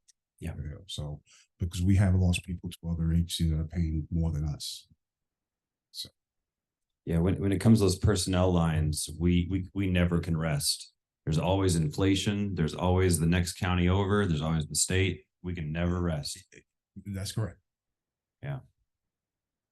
We've lost 3 in the last about 6 months. Yeah, so it's a real thing. You're exactly right. You have to keep your eye on that ball all the time. And our county population has grown. So we're not even at a point that we could say that, you know, we're actually fully staffed to truly do what we should be doing. Because in Lake Monroe, I mean, we responded there 3 times recently. I'm sorry. In Lake Monroe, we're the first to respond out there. Yeah, the dive team was the first response on 2 of those incidents out there, and actually did the recovery on those. It was twice, I believe. That's a person off the road right now, but we have to do that. So we're not at the size that I believe we should be to truly provide the service that we know we can provide. So I want to put that out there as well, that as we talk about this, I'm thinking down the road, at what point do we get to that? Now we got to really, really expedite. So just wanted to put that out there.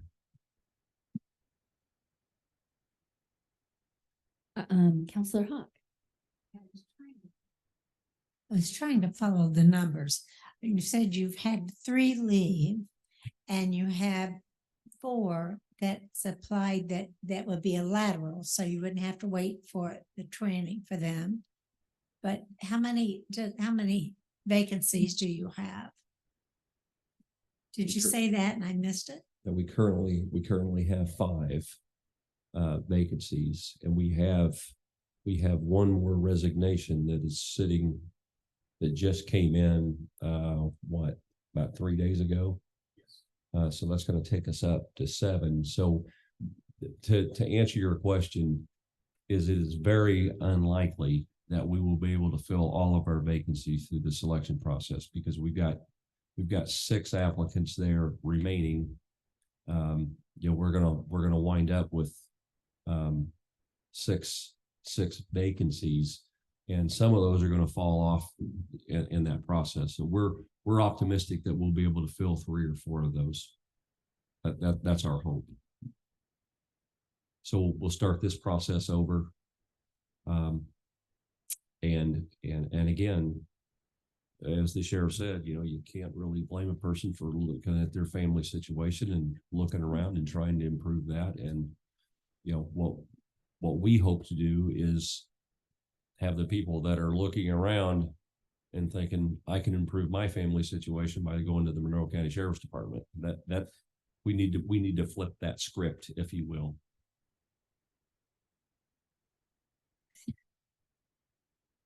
Well, it certainly helps, I believe, with all of the positive feedback on Facebook.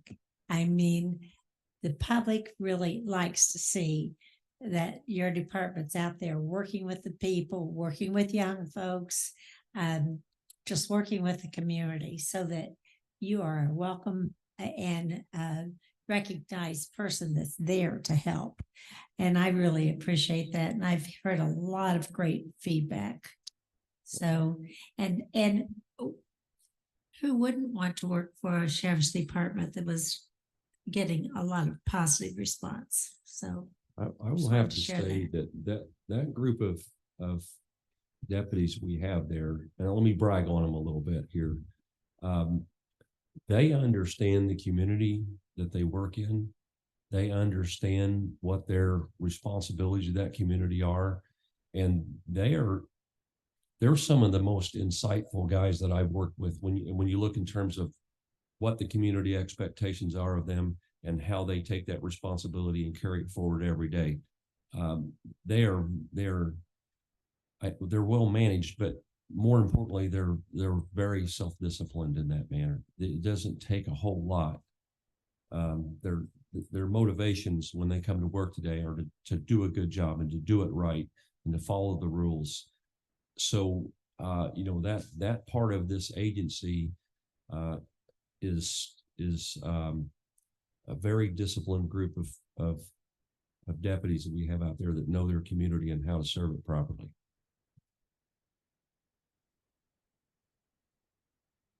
There other questions or comments from council?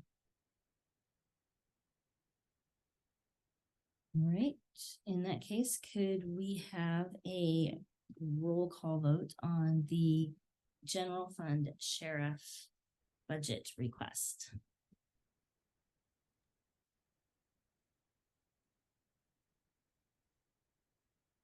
Counselor Hawk, Yes. Counselor Wiltz, Yes. Counselor Munson, Yes. Counselor Crossley, Yes. Counselor Deckard, Yes. Counselor McKim, Yes. Counselor Iverson. Yes. Motion passed unanimous. Council, I move to open for discussion and review Fund 1000-0626, General Fund Animal Control with the category requests of, in the personnel category, $201,506. In the supplies category, $23,295. In the services category, $397,775 for a total of $622,576. Second. Okay. What would you like to share about this one? For the overtime line, that needs to be reduced to 5,000. We had one animal control officer in the lit fund and you requested we put them all in this one. So I had brought their overtime line over as well. So it doesn't need to be doubled, just 5,000 instead of the 10. Okay. And that's the only reduction in that one. The big expense is the animal shelter interlocal, and that's set by the city of Bloomington. That's nothing that we can control. So that was the only change for them. Council, I move we reduce line 17101 overtime from $10,000 to $5,000. Second. Questions, concerns? When you're ready, then we'll have a roll call vote.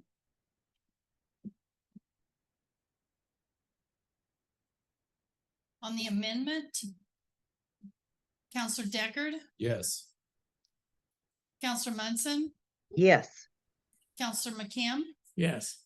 Counselor Crossley, Yes. Counselor Wiltz, Yes. Counselor Hawk, Yes. Counselor Iverson. Yes. Motion passed unanimous. Are there other questions or comments? Could I? So the interlocal agreement is updated and this is the new one?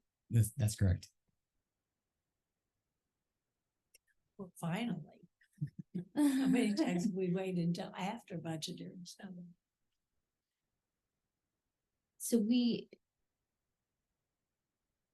moved from PS Lit as opposed to moving to PS Lit. Is that what I'm seeing? Oh, for the equipment and the equipment and the and then the other animal management officer, yeah.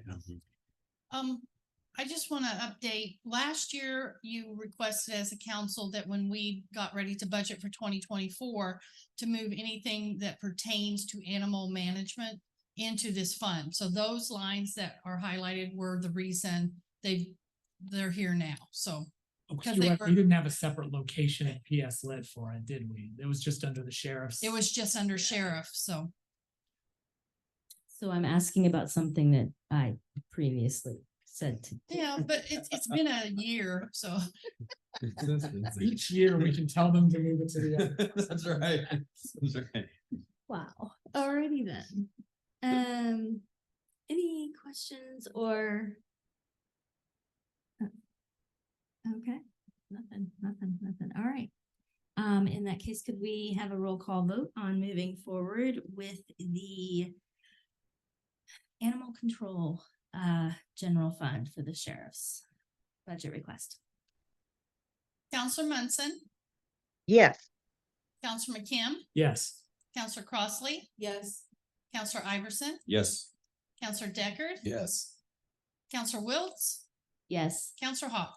Yes. Motion passed unanimous. So I believe we're now moving to the public safety lit fund for the sheriff. And I just want to let folks in the room know that after this budget, we'll take a 10-minute recess. So I just didn't want you to get caught by surprise there.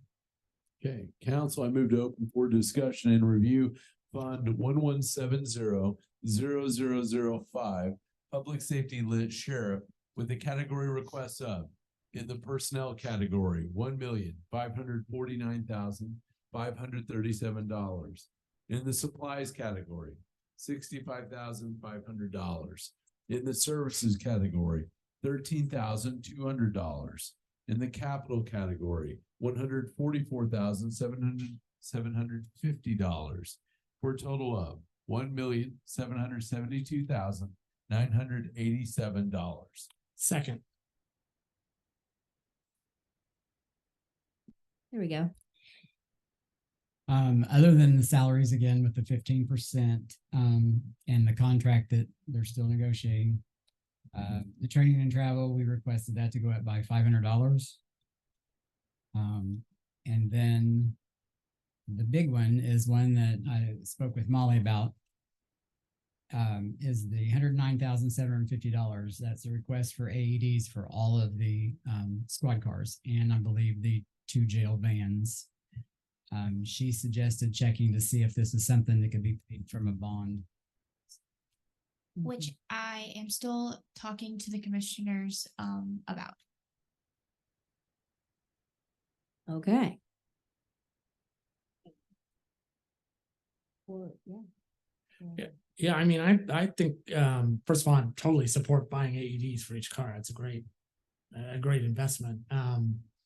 But yeah, it does seem, I think there are a lot of other places we ought to look first before we put it in the PS lit budget. I mean, there's cable franchise is a possibility, but then also, getting the commissioners, see if it might be purchasable out of Cume Cap. It's probably an allowable expense, right? Or a bond or ARPA. I mean, yeah, we have a bunch of different. So I guess the question is, do we eliminate it now Yes. and then work to add it back in one of those capital? Yes, we're getting rid of it. We're just gonna find new. Yeah. Yeah, no, I totally support the expenditure. We'll Yes. find a better place to pay for it. Okay, so council, I move we reduce line 47100, equipment law enforcement, to $20,000. Second. Any questions? Well, they had another $20,000 that was already in there. Just the $109,750 was for That's AEDs. just the difference. Why not take the whole 129,750 and move it? Well, what is the other 20,000 for? That's other equipment for their cars, printers for the IDEX terminals, laptops, things of that sort that we either replace or have to put in new Fire vehicles. extinguishers. I mean, yeah, So that's not a major capital purchase. So my motion stands. Other questions on the motion? Yes. I just wanted to make a comment for everyone watching. You've seen a lot of money management. It's green. Can you? Now, it sort of went on and off. I think we have a mic die every 2 seconds, so.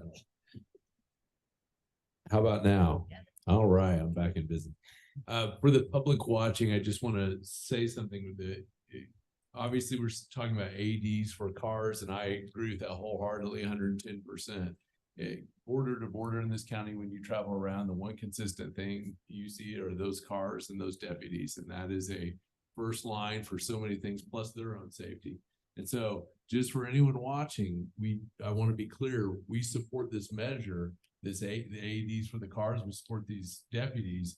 We're just trying to figure the best way to manage our money so we can get them to their goal and get us to our goal of providing as much as possible for folks, case in point, those deputies. So this is all you're watching tonight is a lot of money management as part of our job we were elected to do and to support how the sheriff gets to do what he needs to do. Well said. Other questions or comments? In that case, could we have a vote on the motion? Counselor Iverson, Yes. Counselor Wiltz, Yes? Counselor McKim, Yes. Counselor Crossley, Yes. Counselor Munson, Yes, Counselor Deckard, Yes. Counselor Hawk. Yes. Motion passed unanimous. Thank you. Other items for discussion or questions on the PS Lit fund? No? Okay. Then could we have a roll call vote on the sheriff's PS Lit fund budget request? Counselor Wiltz, Yes. Counselor McKim, Yes. Counselor Crossley, Yes. Counselor Munson, yes, Counselor Deckard, Yes. Counselor Hawk, Yes. Counselor Iverson. Yes. Motion passed unanimous. Thank you. And that concludes your portion of the evening. Yes, we have something from the auditor though. Breaking news from the auditor. Breaking news. I won't keep us from break, but just a quick comment that there could be a possibility of moving at least the mental health portion of that new contract into ARPA if there's any interest. So we could potentially look into that. Thank you. Okay, thank you very much. Thank you and appreciate it. And we will go for a 10-minute recess now. I don't have a watch or a clock or a computer that works. Thank you all. 6:57, so it's Thank you so much. 7:07. Thank you so much. We'll be back.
Mm-mm. But Marty, where's Marty? Okay. Okay.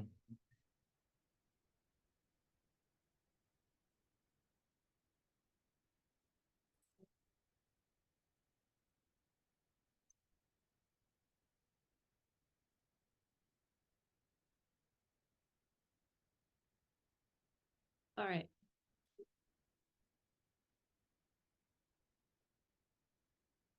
Counselor Hawk is coming back. Okay. We're gonna give her another second.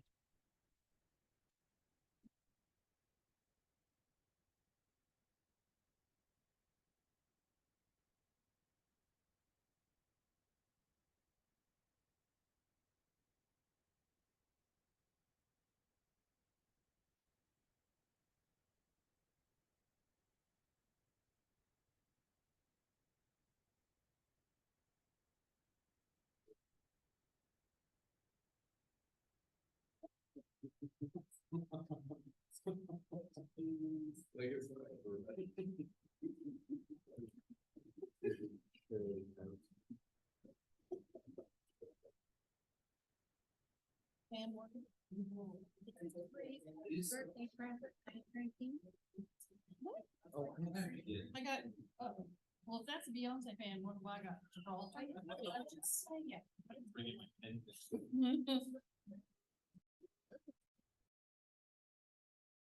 Bree, is this your birthday present? We're all here with you. This is somebody bought her.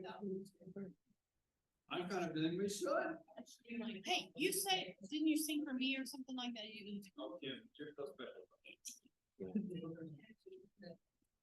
That was hilarious.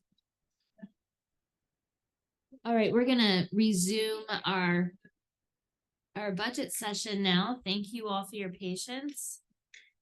Council, I move to open for discussion and review Fund 1,000,006 General Fund Surveyor with the category requests of in the personnel category, $288,987. In the supplies category, $550. In the services category, $10,000 for a total of $299,537. Second. Welcome, Mr. Enright Randolph. Hello, I was trying to make sure I have a good mic. Yes. This one looks like the better one. Thank you. I want to also thank Michelle for getting me on today's agenda. I'll be departing and immediately heading to Florence, Indiana for a conference. But Can you pull it over? move it back. Yeah. All right. There you go. All the mics seem to have a different way of wanting to convey the sound. So I'll just kind of jump in and highlight some of the changes. One of the larger changes, the creation of the new GIS technician position. Also, I'm going to kind of just discuss two smaller changes and then go back to kind of what I think is a probably maybe a discussion, or we'll see how that goes. In traveling and training, I increased it by 3,000, and that's just due to kind of inflation. One goal of this was to get training for our GIS division and other folks, which we actually have utilized the fund to send people to conferences to get GIS training. Ultimately, when we first discussed this, it was to go to the user conference, and that is a pretty hefty expense. And we didn't take advantage of this year because we had kind of a new person come on, and it was just a lot to balance at that time. But ultimately, that increases to reflect the inflation of the cost of attending these type of conferences.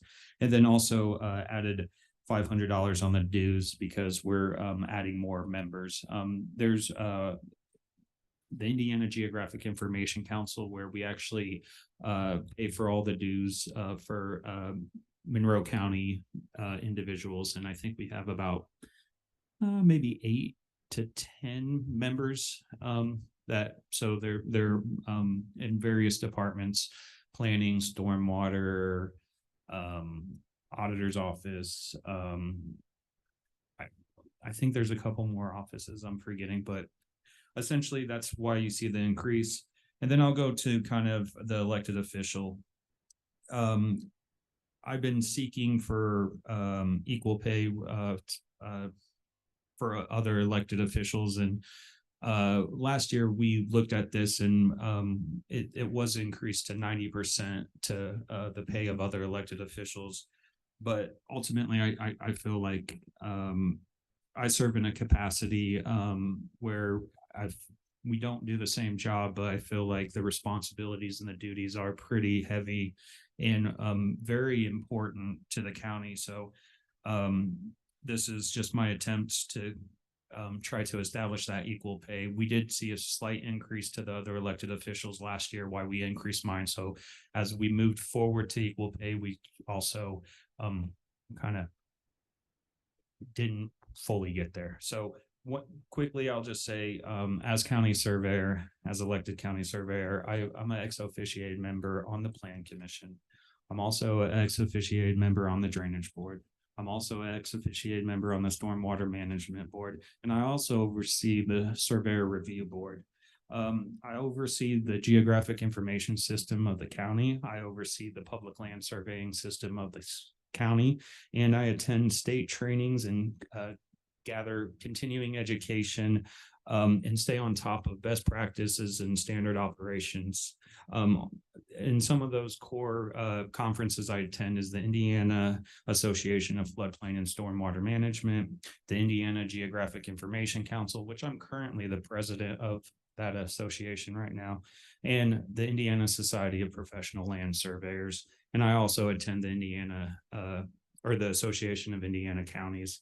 That really gives me the fortitude and the understanding that I need to make sure that we're, providing the highest level of service to the county in the areas that I work in. And so with that, very minor changes in the general, and I open it up to council for questions and consideration. Thank you. Are there questions for our surveyor on my left? Yes. I think we've talked about this in PAC quite a bit, but I am such a huge fan of what's happening with GIS in this county. The new website that you all just released, the historical data that's out there, the racial covenants that are out there, it's really astounding. And I just really want to commend the direction you've taken that. And I just want to say that.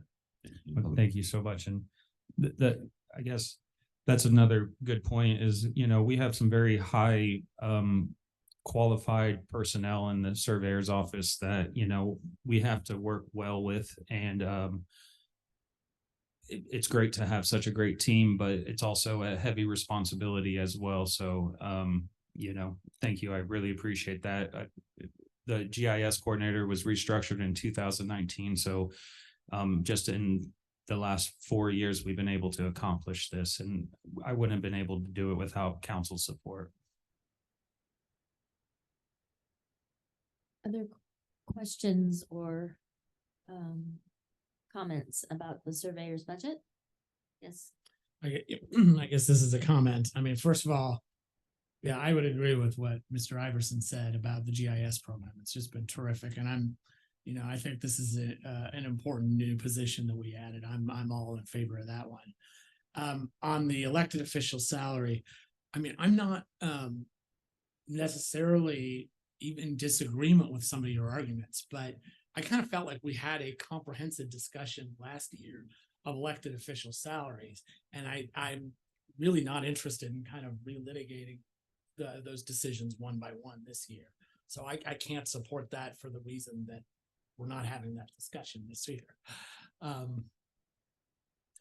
I will say that I asked for the pay that was equal, and you supported and approved it, but then you gave the rest of the elected officials a pay raise. So then it created that disparity between the pay again. Yeah, I do tend to agree with Councilor McKim, though we discussed this pretty in depth, and I my recollection is that there are the table that we used is pretty clear. And I think if we look in the salary ordinance, there's also the opportunity to have this position be paid more with other qualifications that come. Substantially. Yeah. That's kind of what has hamstrung this office, in a bad way, honestly.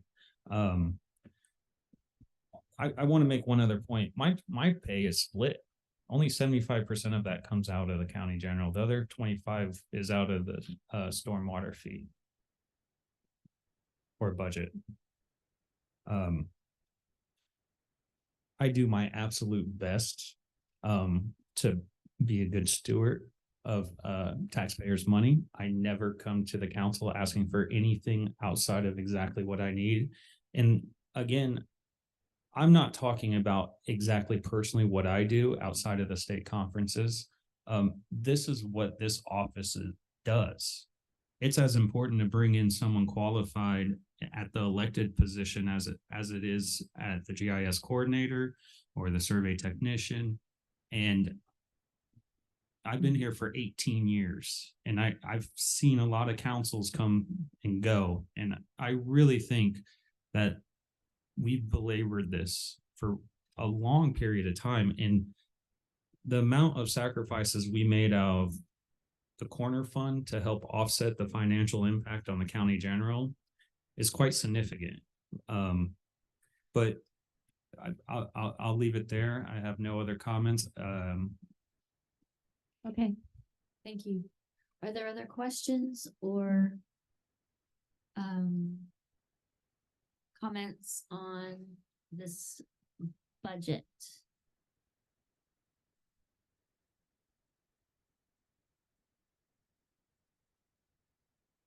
Right? Well, I guess I'm gonna make a motion. Council, I move we set 11000 elected official to 47,599.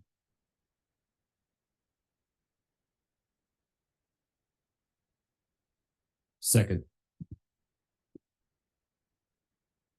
Is there any discussion on the motion? Counselor Deckard? I appreciate what you're saying, Mr. Surveyor. I appreciate your time with the county, and I appreciate that for every single person that we have serving in this county. We did have last year a pretty fairly substantial discussion about elected official salary. And in the midst of these COLA discussions that we're having for all the county employees that were tasked with figuring this out, there's been a large request made of us. That has been issued as a priority. It's also been communicated to us from county employees in numerous ways that they are not necessarily thinking about elected official salary. So as we look at this, I would support what we're doing to take this out of the consideration of this budget here, with the intention that as that whole grid of elected official salary is considered, this would be impacted in that way. I feel like if we move forward with this, we are going to be into a complete ring of elected official by elected official discussions. And right now we are in a COLA by COLA discussion, trying to figure that out. It's not right. It's not wrong. It just is what it is. And I appreciate what you're saying and the way that you said it as well. Other comments? I'm just thinking that if every elected official came forward and in their budget asked for a raise, we would, I'm not sure it'd be a very organized way to do it. Counselor Crossley? I just have a question. I know last year we handled all of the elected salaries at a different point in the budget. Would that be the will of the council if we do that again this year, or I don't know? I think that we'll talk about elected official salaries at the same time we talk about COLA in the process. This mic is it, it's on, it's weird. Okay, no, it's all good. I'll just talk loud. So that's what I think is generally done, and we did it separately because we created a whole ladder of and a system, and it was a lot. So that's why we did it separately last year. Other comments or questions? All right, then could we have a roll call vote on the motion? This is a roll call on the motion to amend the elected official's salary. Counselor Deckard, Yes. Counselor Hawk, Yes. Counselor Crossley, Yes. Counselor Iverson, Yes. Counselor McKim, Yes. Counselor Munson. Yes. You have to have your screen on. Oh, sorry. I'm trying. There it is. It says it's on, but I can't see it. It's on. It's on. Okay. So your vote is yes. Yes. Thank you. Counselor Wiltz. Yes. Motion passed unanimous.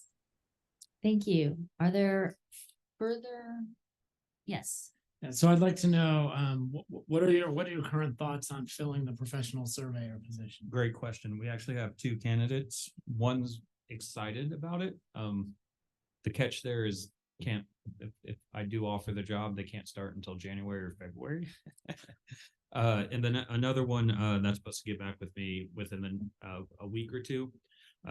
Actually have a meeting scheduled, I think Tuesday of next week. And very excited about that.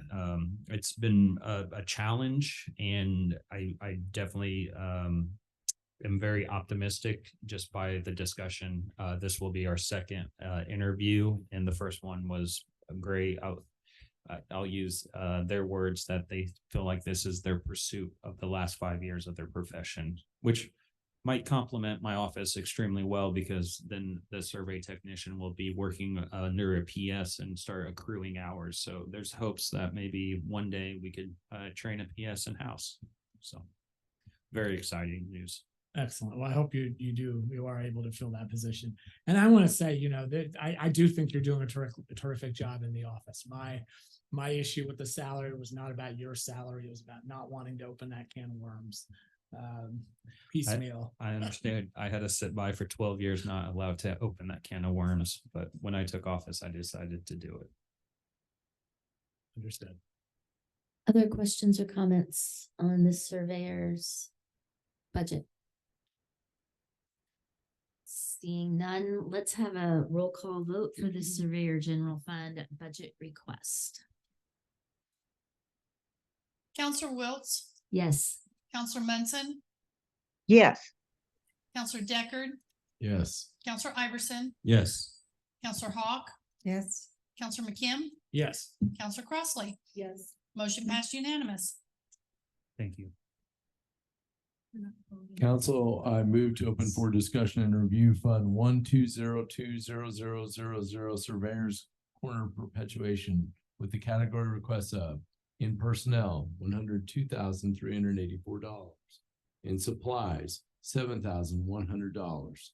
In the services category, $81,451 for a total of $190,935. Second. All right, great. I was just going to highlight the changes again. With the field assistant, we moved that from 10,000 to 20,000. Actually, it's been really nice kind of having a part-time person in there helping with some of the work operation and demand to offset the fact that we didn't have a PS. But what's even cooler about that is the collaborative measures that we take upon ourselves at the surveyor's office to work with other departments or other offices. And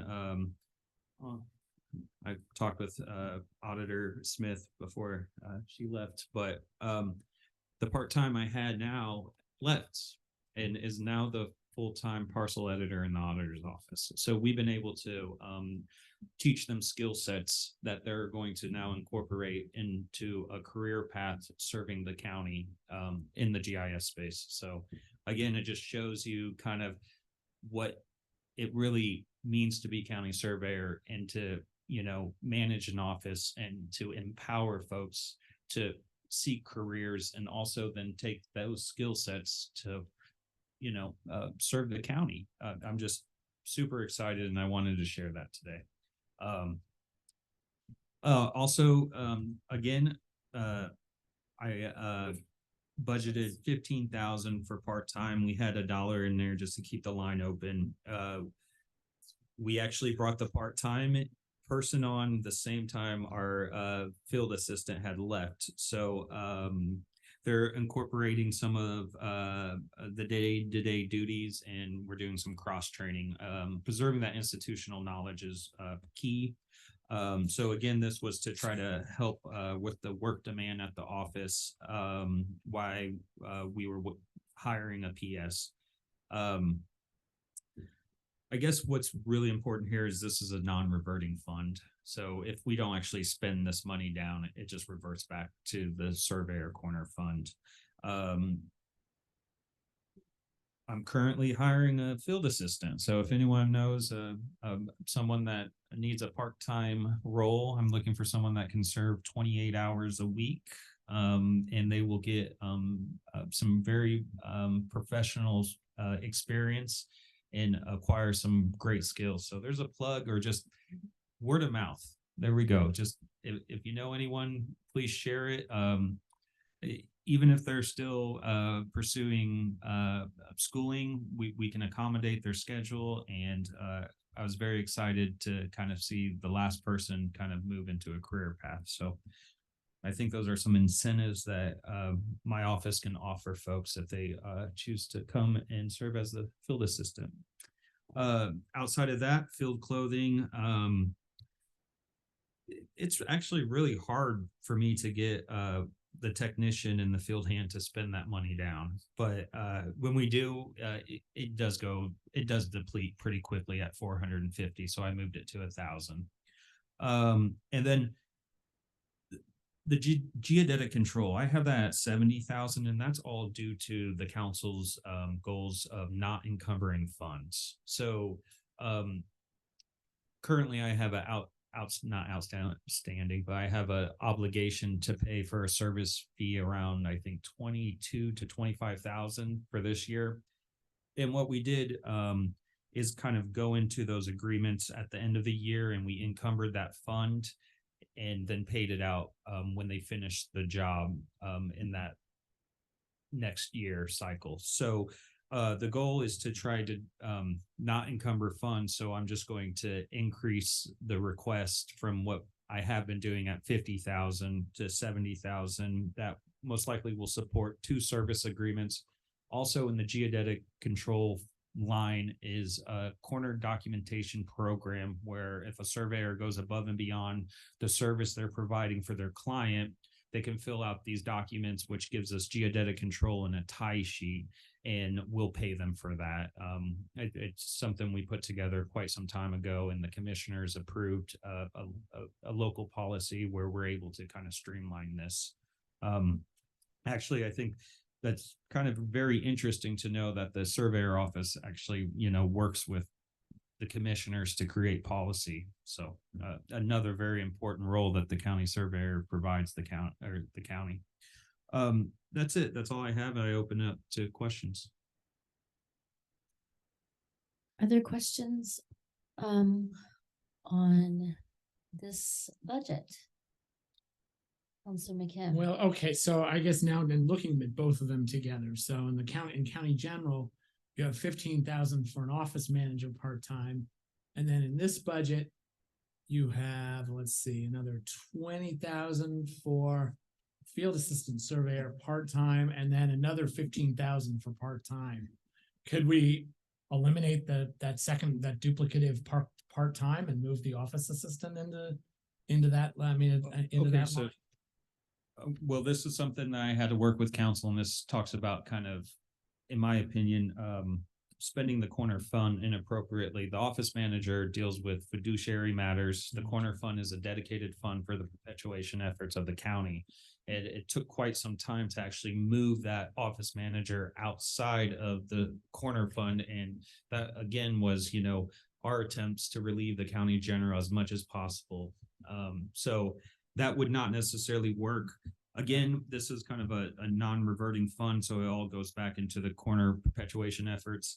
The cost of these services are quite high. We're kind of on our third year of doing it, so we really streamlined the process. And if we don't get a PS hired in 2024, we'll have to continue to do the service agreements, and then that money is going to be spent down quite rapidly.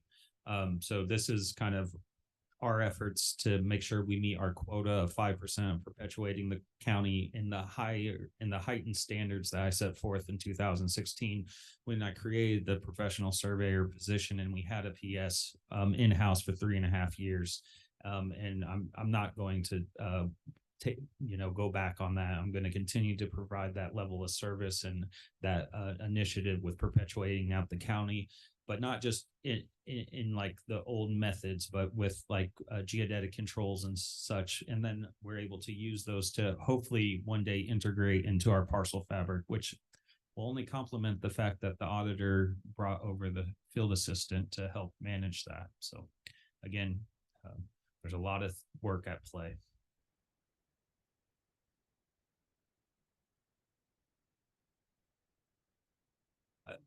I mean, I guess to your question, we could reduce the part-time. We put 15,000 in there. I really don't think we can, because accommodating their schedule, they're getting about 8 hours a week.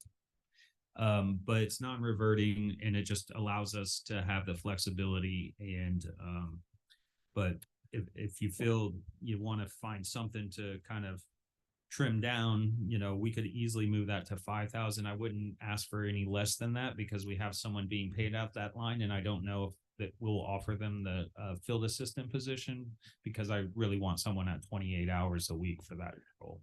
Well, it doesn't help us to reduce out of the perpetuation unless we can move something from general I know. into it. And the only thing I have is personnel, and about. I mean, what about the survey tech? Looks like you've got that split 50-50. Is that right?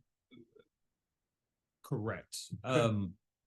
You're going to put the fund in a strain. I mean, 50, again, if you move any of that over, they're going to have to focus on that. The survey technician is focusing on a lot of different databases that are built into the job description. We have to be very cautious to just move percentage of salaries over, because then they have to be taken away from the responsibilities that they're doing today, because they have to be focused on the corner perpetuation effort.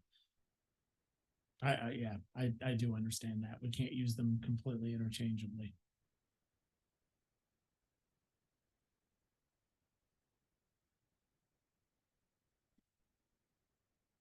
Any other ideas or thoughts on this one?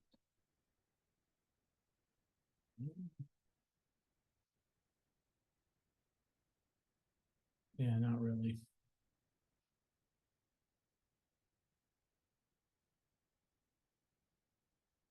All right.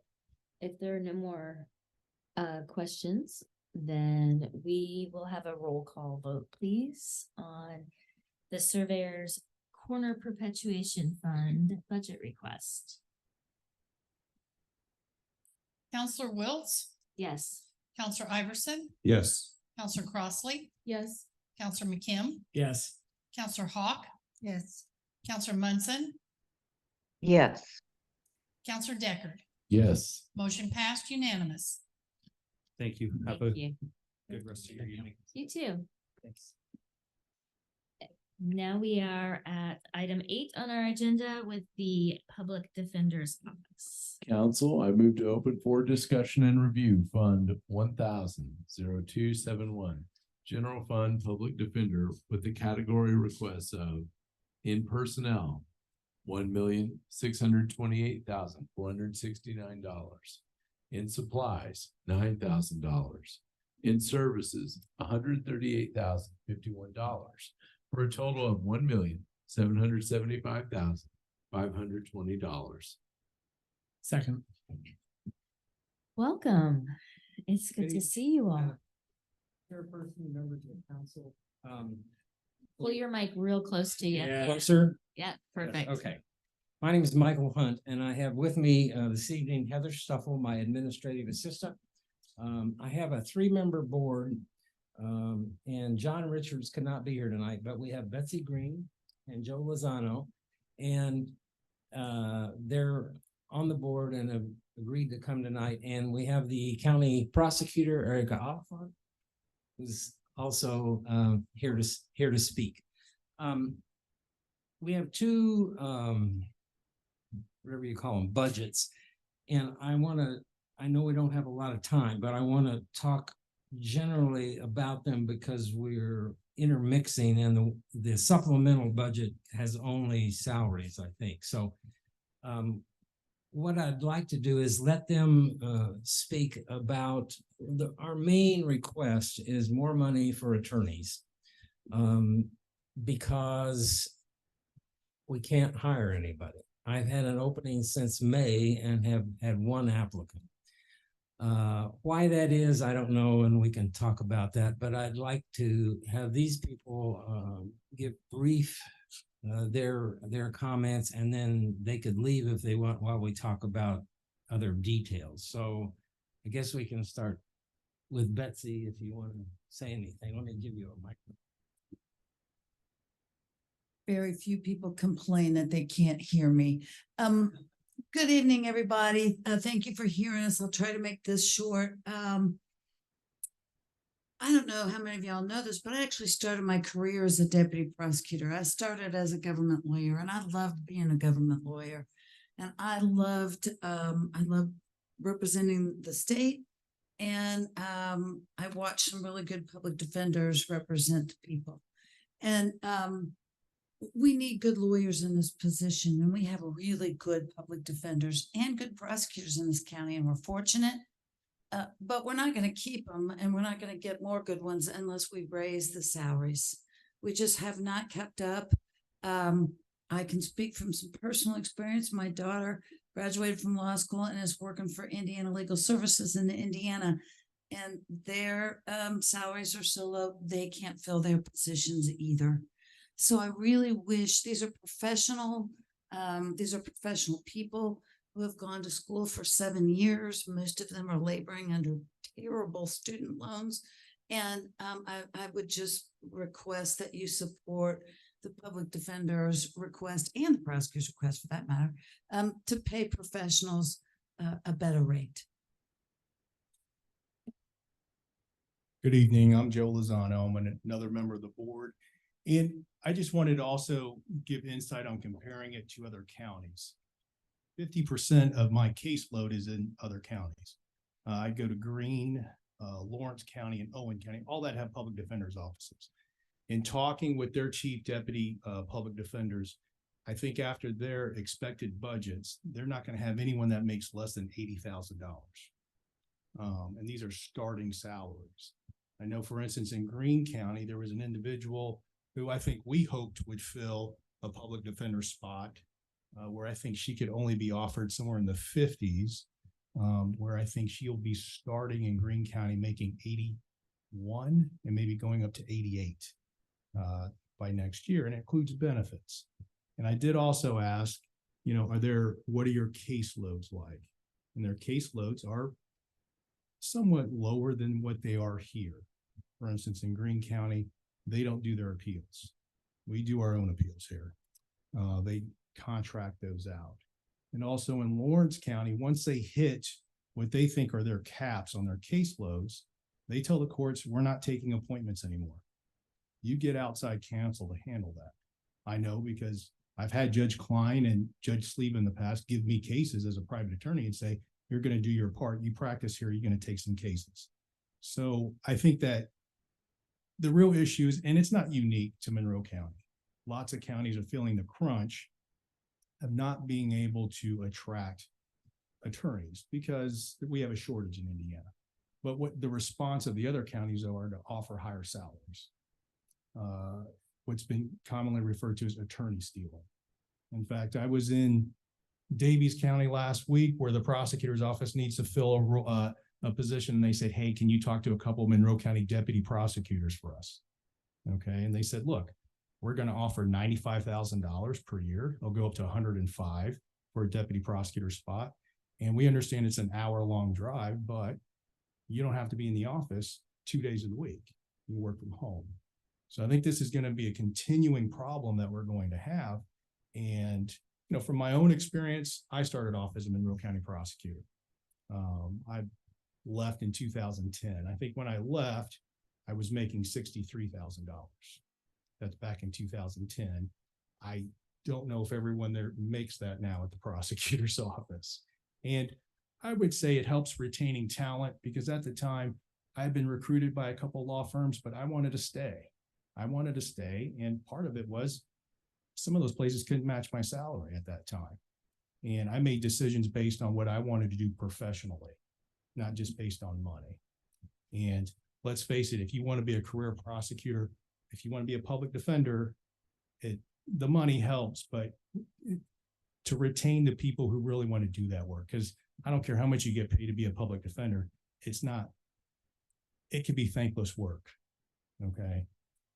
So I think in any way that we can help them, it's obviously something that we need to try to strive to do. Thank you. Good evening. I'm Erica Oliphant, Monroe County Prosecuting Attorney, and you have the good fortune of getting to hear from me 2 nights in a row. Both the prosecutor's office and the public defender's office face workload, recruiting, and retention issues, particularly among our attorneys. You know, you've kind of heard from Joe and Betsy. From my own experience, I have had candidates offered jobs as attorneys in my office who've turned me down because they couldn't take the pay cut from Hamilton County or Greene County. And in most of those counties, I think Mr. Lozano would back me up on this. The public defender salaries are tied to the prosecutor salaries. They are in parity. So, you know, despite the high cost of living, Monroe County does not pay competitively when we're compared to other Indiana counties. And since I began my career as a prosecutor in 2009, the workload has changed significantly for our deputies. Body-worn cameras have become increasingly commonplace among police, which means that even low-level misdemeanors can have hours and hours of camera footage to review, which is an immense amount of time. Not only that, increasingly in felony cases, we have a lot of voluminous digital evidence, social media, computers, cell phones, those kinds of contents that take a lot of time and a lot of, frankly, really technical litigation. In 2020, the average starting salary in the United States for a U.S. law graduate was $75,000. That was in 2020. I couldn't find a 2023 figure, but as you know, inflation is definitely in play this year. Our current pay for our entry-level position is $59,000 and some change. So well below what that average was in 2020. Our current pay for our felony deputies or our more experienced deputies in the public defender's office are around $68,000 and some change.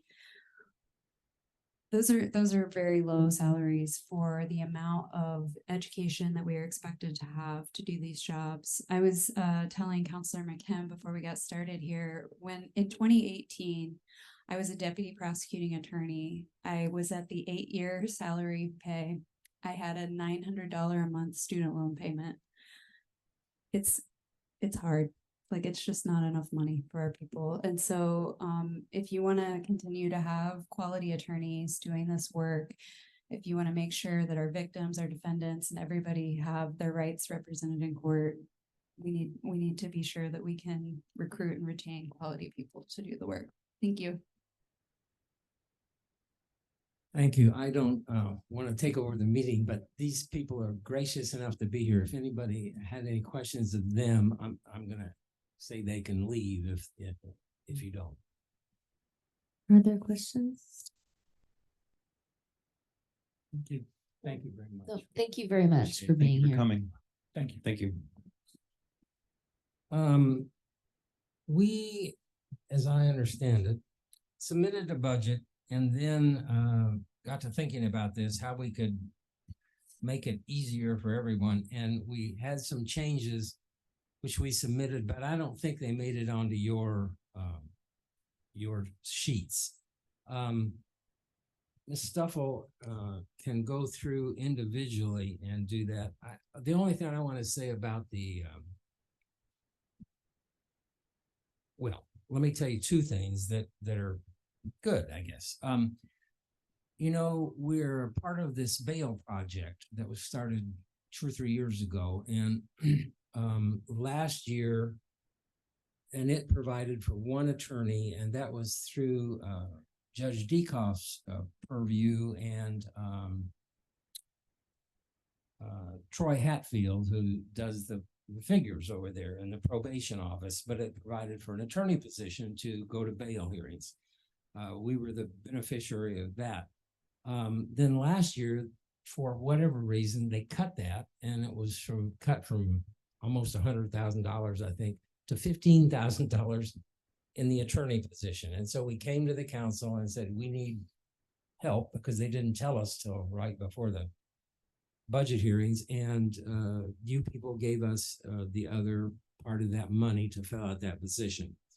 Luckily, or fortuitously, I guess, they reinstituted that position from the 15,000 to 105,000 for this year. So basically, we can not ask the council for that from the general fund. And we might need a little, but not what we asked for before. So that's good.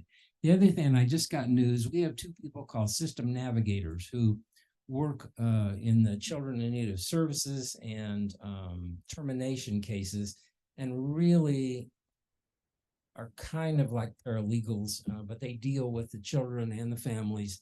And my attorneys tell me they're great. That's a pilot project, and they're trying to see what they could do. But I just got word that they've continued that for next year. So 2024, that's a grant run through the Public Defender Commission, and we're not asking for any money for that.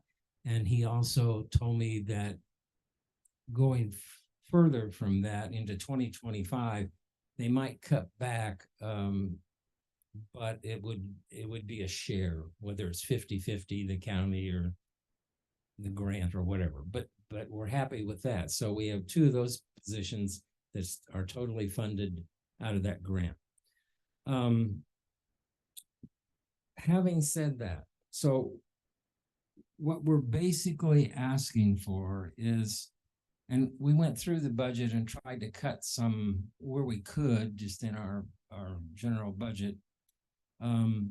So we're asking, the other thing is with the attorneys, I have no idea how much to ask for, what's going to make our position better than Lawrence County or Greene County. So we just decided to say, what would happen if these people worked 40 hours? And that's where we came up with the figures. So that's not a magic number.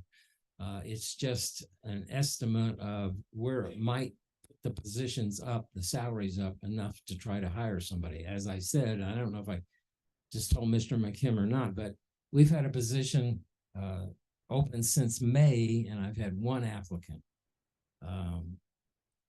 which is not going to work. And I don't know why that is, whether it's just inflation, whether it's COVID, where people want to stay home, whether they have all these amazing student loans and they need to make more money, whether people are just not interested in the whole criminal justice system to do that. I don't know, but I'm amazed because we have a newspaper that comes out from the Public Defender Commission about once a month, and they used to have maybe 1 opening. Now there's like 10 in different counties openings for attorneys. I know, as Erica said, in the prosecutor's office, it's the same way. So Erica even set up a meeting. We went to law school and tried to talk to anybody that was interested in either public defense or prosecution, and I would say, I don't know, 30 or 40 people showed up, but we didn't get a bite from that.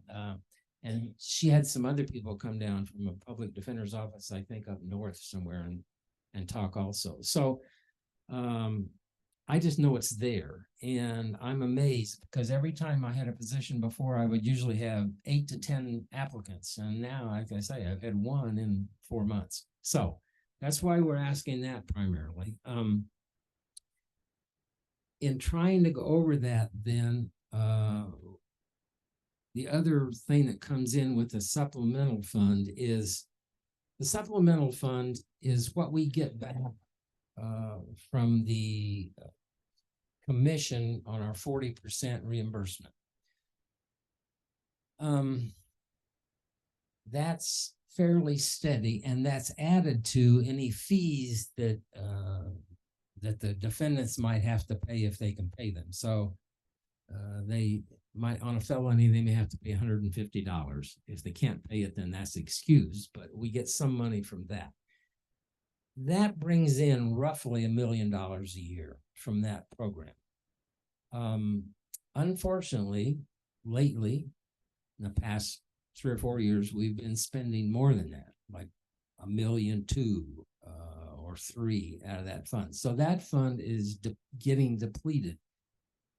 In 2018 or 19, I think we had $600,000 in there. This year, we only have about $200,000, which means I've got to do something because our expenses are outdoing our income. So we've tried to, in our proposal, cut down on that a little and see what we can do about that. I don't know how you want to do it because, as I said, I don't think our latest proposal got written down. If you want to have us come another time, whatever, that's fine, or we can go through and try to tell you what we're asking for now. That's up to you people. However you'd like to do that. Well, first, thank you very much for the context. And then I think we'll have, I think Councilor McKim has a question for you. Yeah. Yeah, it's more just, Michelle did send out an email to the council earlier today that I think outlined the changes that you want to make as part of your budget. And I'm certainly willing to make that motion after having looked at, I was originally skeptical of the moving the chief deputy to the supplemental, but after I looked at the 4B, we absolutely need to do something like that of that magnitude. So, so I'll move, I'd like to move that, sorry, just lost all my screens. Which line is the chief deputy? 12000. I move we set line 12000 to 0, 12142 senior trial attorney to $1.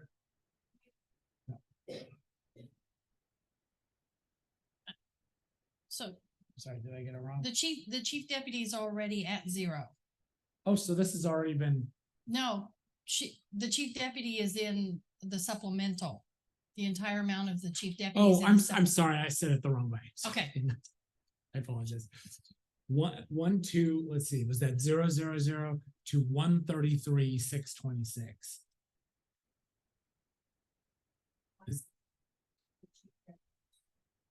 Right, 133,626. Is that not the right amount? But to county general. Yes. Right, we're on county general. Yeah. 12142 senior trial attorney to $1. 17100 transcripts from 15,000 to 13,000. 2001 office supplies from $5,000 to $4,000. 2003 printing/copy supplies from $4,000 to $3,000. 30026 library from $12,500 to $10,000, and 32710 special services from $90,000 to $80,000. Second. Did I get those right? Based on what? That's what I see. All right. Are there questions from council on this motion? Congratulations on the grant. Yeah. That's great.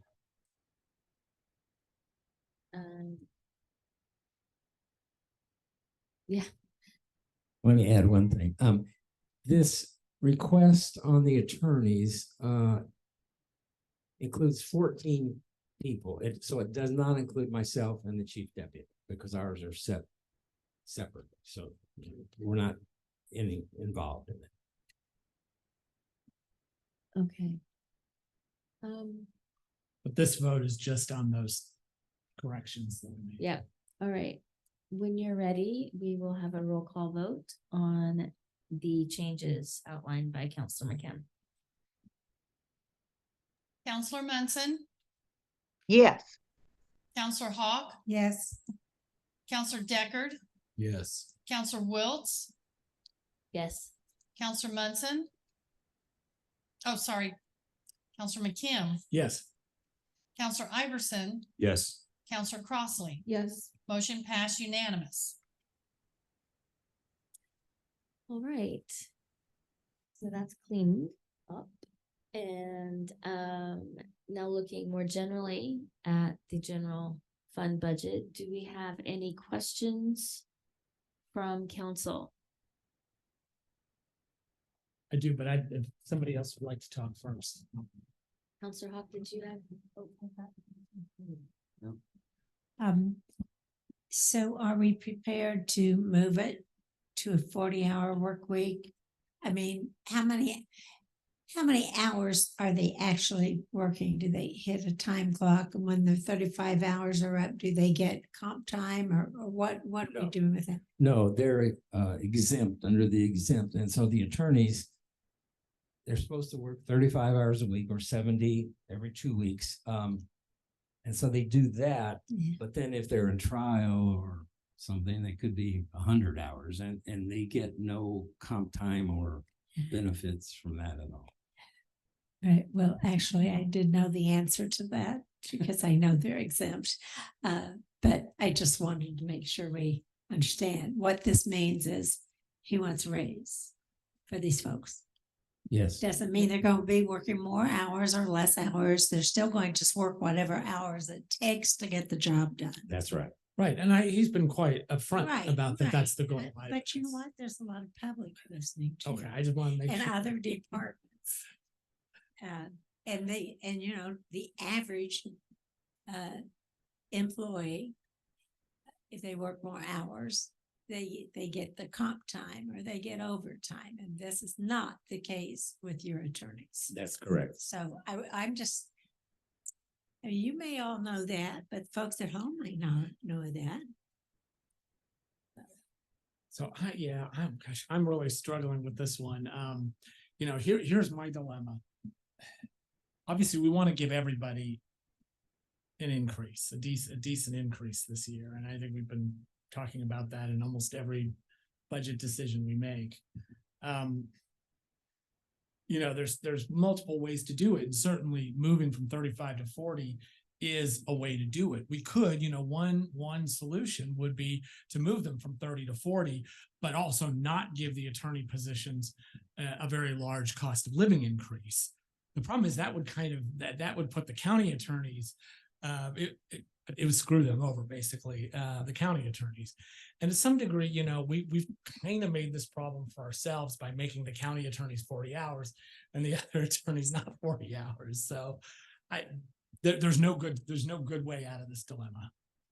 I recognize your desire to give the attorneys more money. And I also understand that this doesn't actually affect you either, as your salary is set elsewhere. So I'm interested in what my colleagues have to say. I don't have a good solution. So would the other positions in your office remain at 35 hours, or are they No, at they're 35? already 40. So it's just your attorneys that are 35 with little quotes around them. Yes. Interesting. And the positions that are hard to fill or specifically you have one, I know, but in general, I'm assuming those are at the lower level, the more entry level Yes, well, positions. it depends who, and if somebody walks in the door and says, I have 10 years experience in Marion County doing felony trials, then we try to hire at the mid-level point or Mhm. whatever it is, but if they're right out of law school or something, no, they start at the lower position. I'm just looking, I keep looking at this screen because it's got the display of the budget on it. And I see that, you know, senior trial attorneys are paid quite a bit more than that. You know, Some of that is experience too. I've been here X Yeah. number of years with the county, right? That's yeah, just so that wouldn't be the starting for this. Yeah, okay. I'd also like to, when we redid the WIS classifications, they put all of the attorneys into their own grid. And so, there's 3 levels of, attorneys. So there's an A, B, and C. Yes. And so what some of this is, the senior trial attorneys are at the B, and the lower paying ones are at, which they just have like deputy public defender, are at the A, that kind of thing. So, and they have job descriptions accordingly, and that's how WIS classified them. So, and also I can just throw out there, since they do have their own grid, you can actually, you know, just like you did with the jail and the sheriff, the deputies do a different COLA increase with regards to their grid specifically. That is also an option, which, because it does not affect any other people. You have to be an SO attorney for that particular grid. So that's an option as well. Yeah, the WIS study did make it clear in their memo about the maintenance plan that it is okay to do different cost of living for different classifications, that we don't have to do it absolutely across the board. Turn your mic on. Maybe I should already know this. However, since we try to keep the attorney compensation the same in prosecutor's office and public defender, then we would have to look at, then what do we do at the prosecutor's office? Because I would assume they're at 35 hours. Well, their budget submission has 40 in it though, too. They're making the same case. Their budget submission also has 40 hours. I'm just So, saying, right. just because you submit it doesn't mean. No, but I mean, I think everybody recognizes it's, Right. So I'm they come just part and saying, we parcel. should probably look at what is the total price tag, see what we can do. Just like we do when we're looking at the raises, or do you want to make a decision now and we don't know what the price tag is? Actually, I think Counselor Hawk has a really good Yeah. suggestion there that maybe we ought to kind of sort of table that, the issue of attorney compensation and study that specifically, have somebody look at it and look at the different options, specifically look at what positions are in the different classifications and what various levels of cost of living versus going from 35 hour to 40 would make, what kind of difference that would make. I mean, I think we hear your appreciate it. struggle. I understand. If I can add to that, if I am hearing it right, and in my conversations with the prosecutor as one of her liaisons for her folks, the goal for you is more money for your folks. Right. Period. Yes, The hours, or that's a mechanism, but that's correct. if this council figures that out in some form, much like we're dealing with that for everything else, particularly around that COLA. So I'm a kind of a mind that we don't have a clear answer here, and until we have a clear answer, and our sentiment, what I'm kind of hearing is we want to figure out how to get you to the end goal, which is more money. I'd say we'll have this very similar conversation tomorrow night. I think that we have to hold off on that until we know further information that can then affect the COLAs and et cetera, and hopefully more quite soon. Yeah. So what I'm hearing though, just so I get it, is because the attorneys have their own grid, we could make an adjustment to that grid and that would be equitable across the public defender, the prosecutor, and the other county attorneys.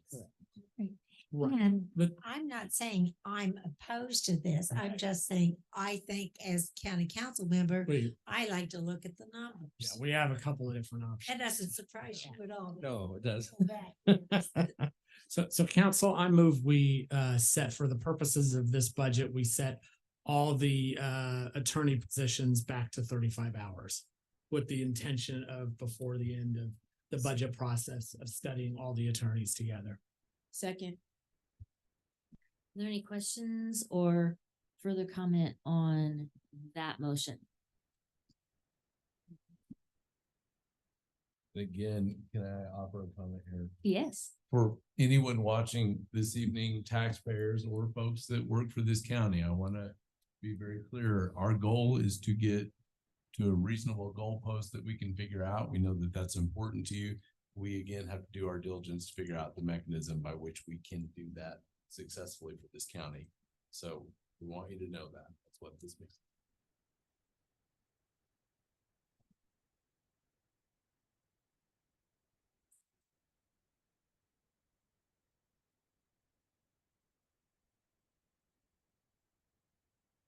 Okay, when you're ready, we can have a roll call vote.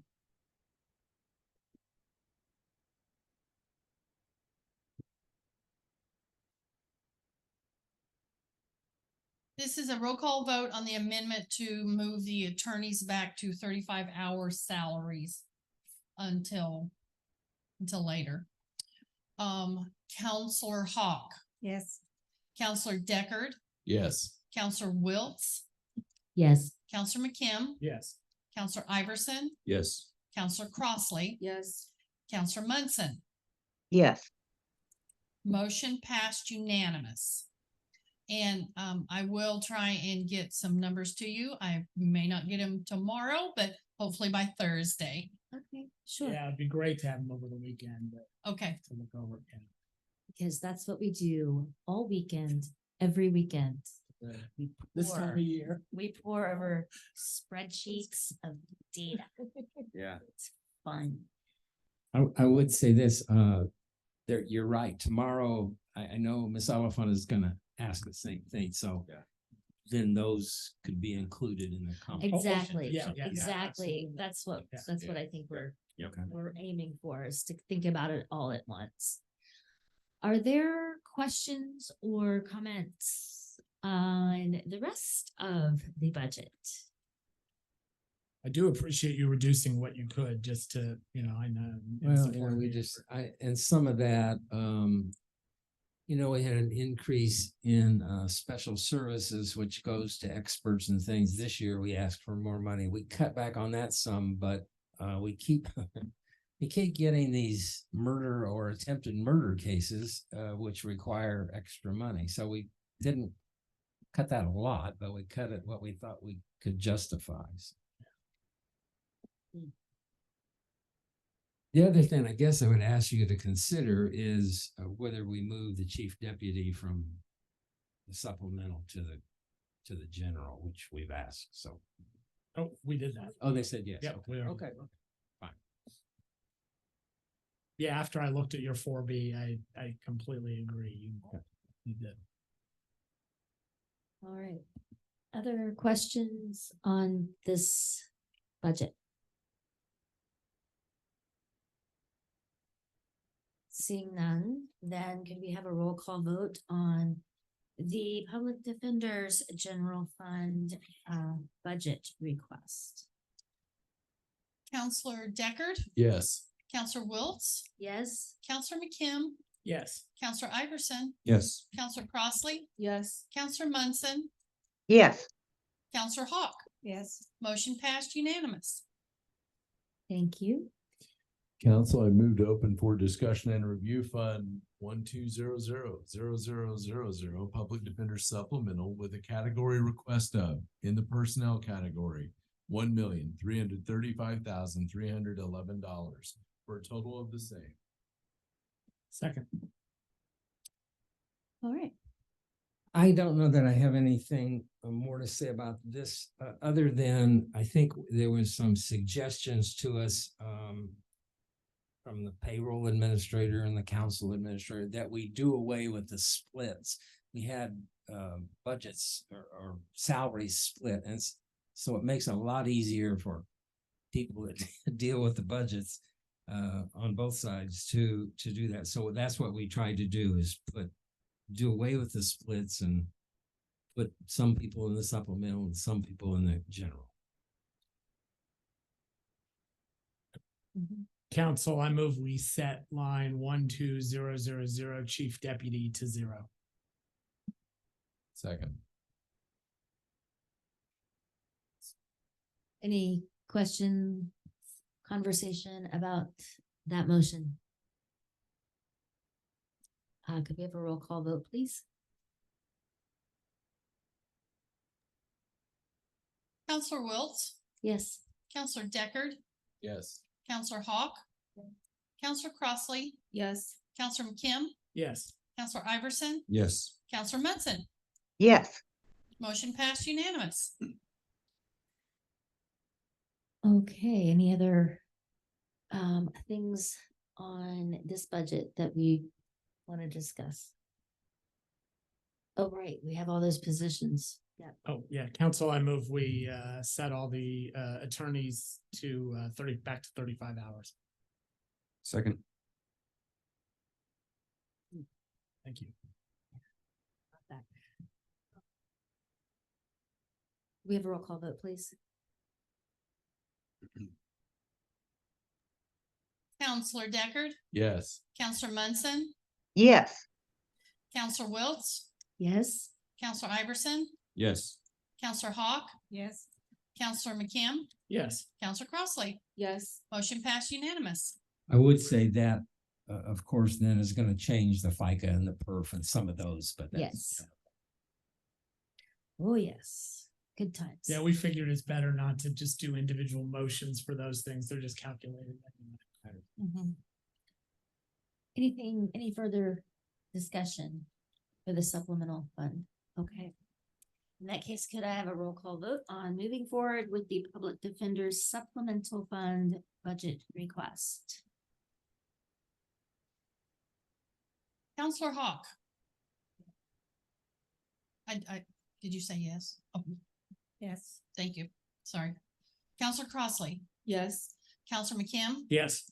Counselor Wiltz, Yes. Counselor Munson, Yes. Counselor Deckard, Yes. Counselor Iverson. Yes. Motion passed unanimous. Right. Heather. That concludes it. That's it. Thank you very much. Heather.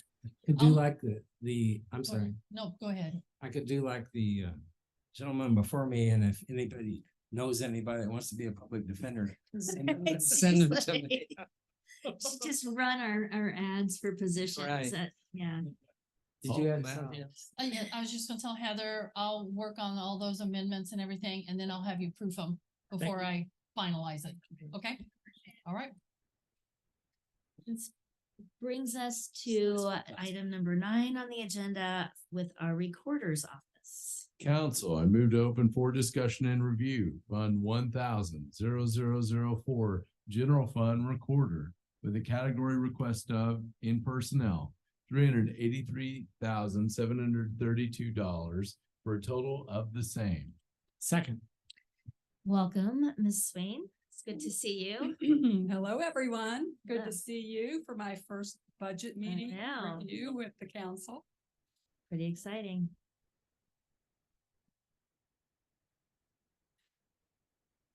Okay, so as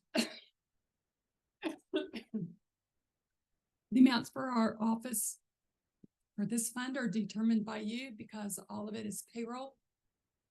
I budgeted flat as directed with one exception, and that's for one employee who has made the 3-year completion bump, and that affects FICA and PERF.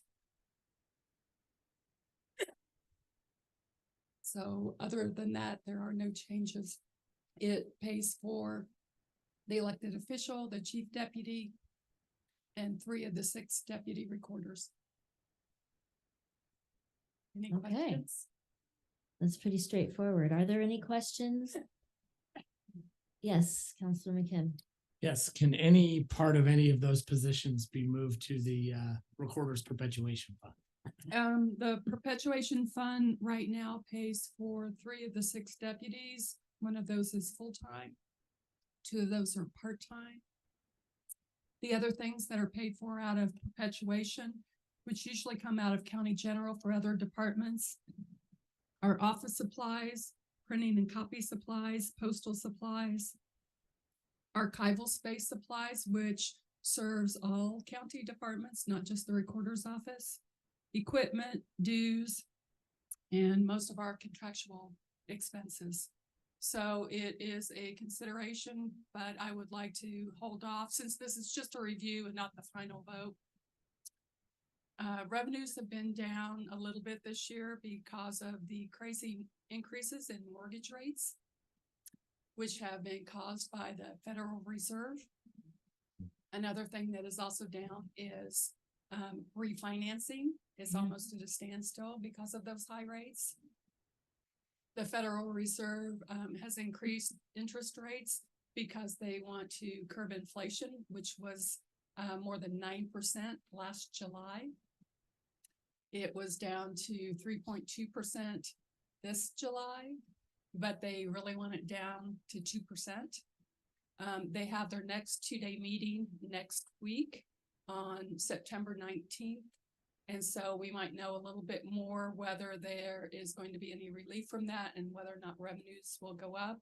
So since that's happening before the final budget review and vote, I'd like to hold off on that consideration.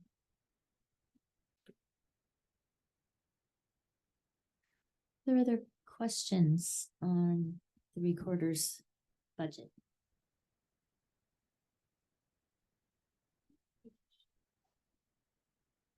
Could you share with us what that balance is in the perpetuation fund?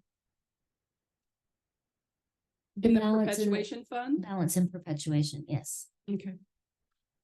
I was thinking it was really healthy when I looked at it, but I have the 4B in front of me. It's close to 1.5 million. I mean, what do you think? It's like 1.499484, but it's basically 1.5 million. They're still showing a surplus even what they've got Yeah. now. We have to try to. And So- then if it doesn't work out, we can always move them back. So it's about 1.5 million. Is that? That's accurate. It's $1,522,620 and 47 cents. All right. Thank you. My figures were from 9/7, so she's got today's figures. You can count on her for that. And the proposed budget for that fund. They don't really have I mean, they don't have to have a proposed budget the same way. No. It's at the discretion of the recorder. The other question I would have is, what's the balance in the elected official training? 1217. You want that balance? Cash balance as of 9/7, again, my figures are from last week, is 88,000. Yeah, that's also on the 4B for the June 30th. Yeah, and it's actually, the mid-year figure, is actually $3,000 or $4,000 less than it was the year before, so we are, digging into that reserve a bit each year. So just wanted to point that out. Current balance is $89,390. Thank you. And as a reminder, I know we're sort of talking about the different funds at the same time, but as a reminder, at the state, we were successful in getting getting training for county Right. council. That's right. So we could go into our county council budget and reduce for our expenses and get it out of this other fund. I Right. was trying to remember that, yeah. I was gonna say, and Marty's correct, but I will point out that there are 5 offices that are covered by this fund as well for newly elected officials. They, like, this year I had to have at least 15 credits from the state as a newly elected recorder, and I have to have 40 more over 3 years. And so that's why these were specifically set out by Indiana Code, was because they we do have term limits. And so it covers the auditor, the recorder, the surveyor, the clerk, and the treasurer.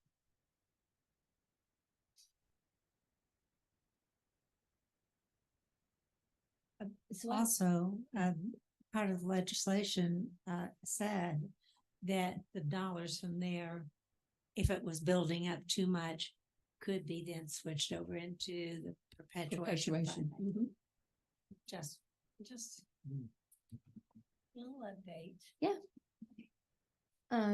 So after that, are you thinking that you still you might want to move it?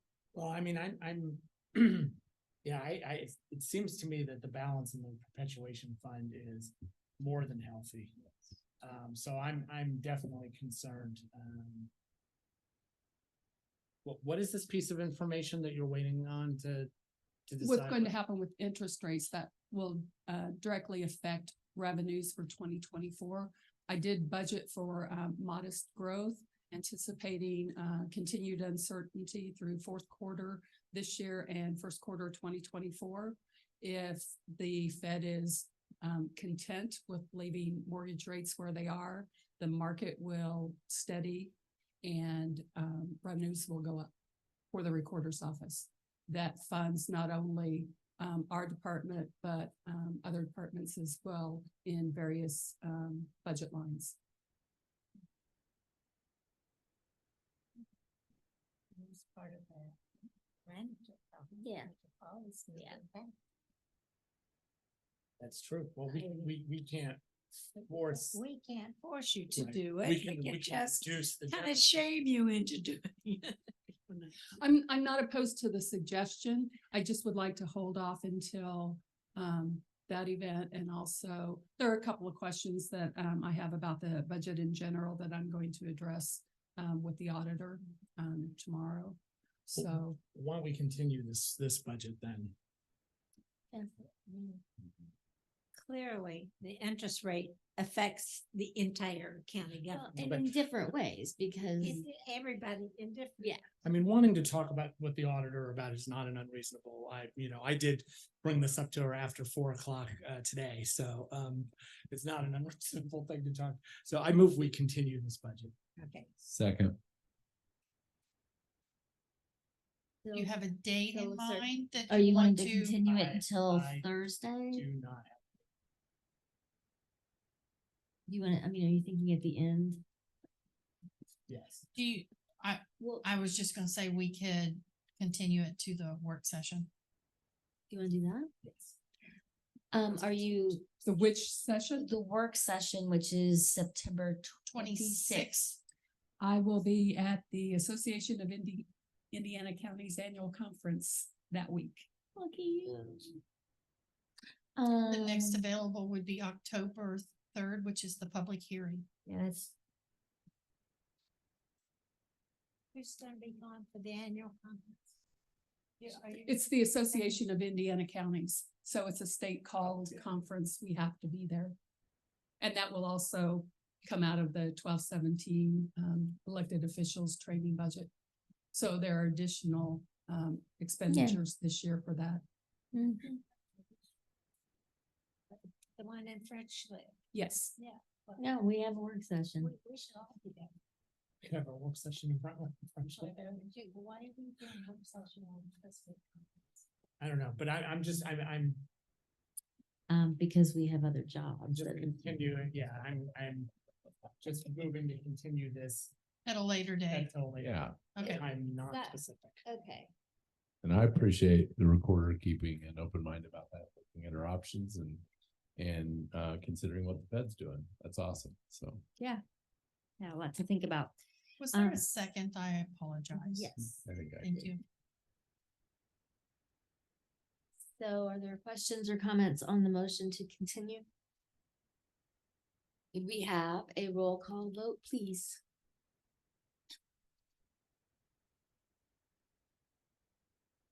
Counselor Crossley, Yes. Counselor Hawk, Counselor McKim, Yes. Counselor Wiltz, Yes. Counselor Munson. Sorry, yes, I'm sorry, I need your, yeah. yes, Thank you. Counselor Deckard, Yes. Counselor Iverson, Yes. motion passed unanimous. Council, I move to open for discussion and review Fund 11600000 identification security protection with a category request of $18,000 in the services category and a total of the same. Second.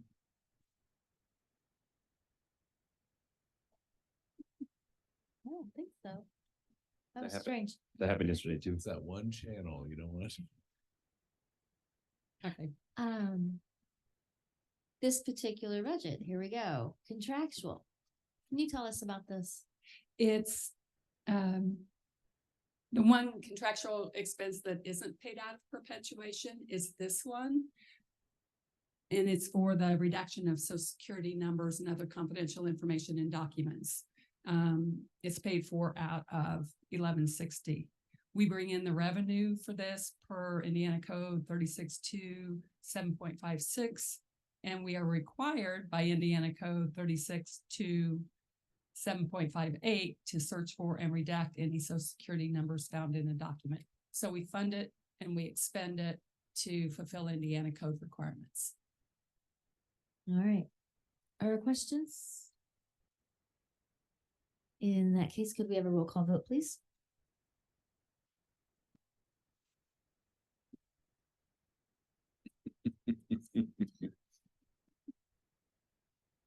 Counselor McKim, Yes. Counselor Deckard, Yes. Counselor Crossley, Yes. Counselor Iverson, Yes. Counselor Munson, yes. Counselor Hawk, Yes. Counselor Wiltz. Yes. Motion passed unanimous.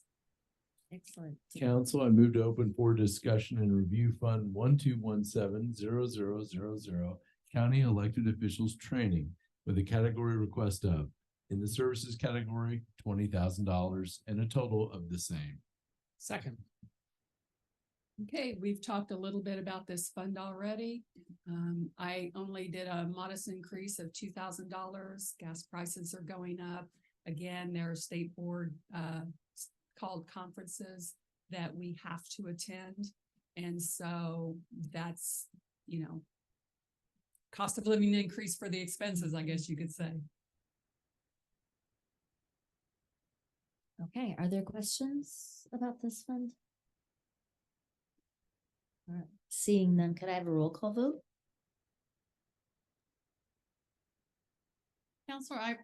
Counselor Iverson, Yes. Counselor McKim, Yes. Counselor Munson, Yes, Counselor Hawk, Yes. Counselor Deckard, Yes. Counselor Wiltz, Yes. Counselor Crossley. Yes. Motion passed unanimous. Thank you, and thank you. I just have a closing comment. I really wanted to thank Kim Shell for her assistance in helping me navigate the budgeting process for the first time. I was in her office and we emailed and we talked, and the numbers are my own, but I would not have been able to arrive at them without her help. So thank you very much. And thank you, council. Good to hear. Yeah, thank Thank you. you. Nice job on the first time around. Congratulations. So that concludes our budget review for today. And we are going to recess until tomorrow, Wednesday, September 13th at 5 p.m. here in the Nat U Hill room. Good night.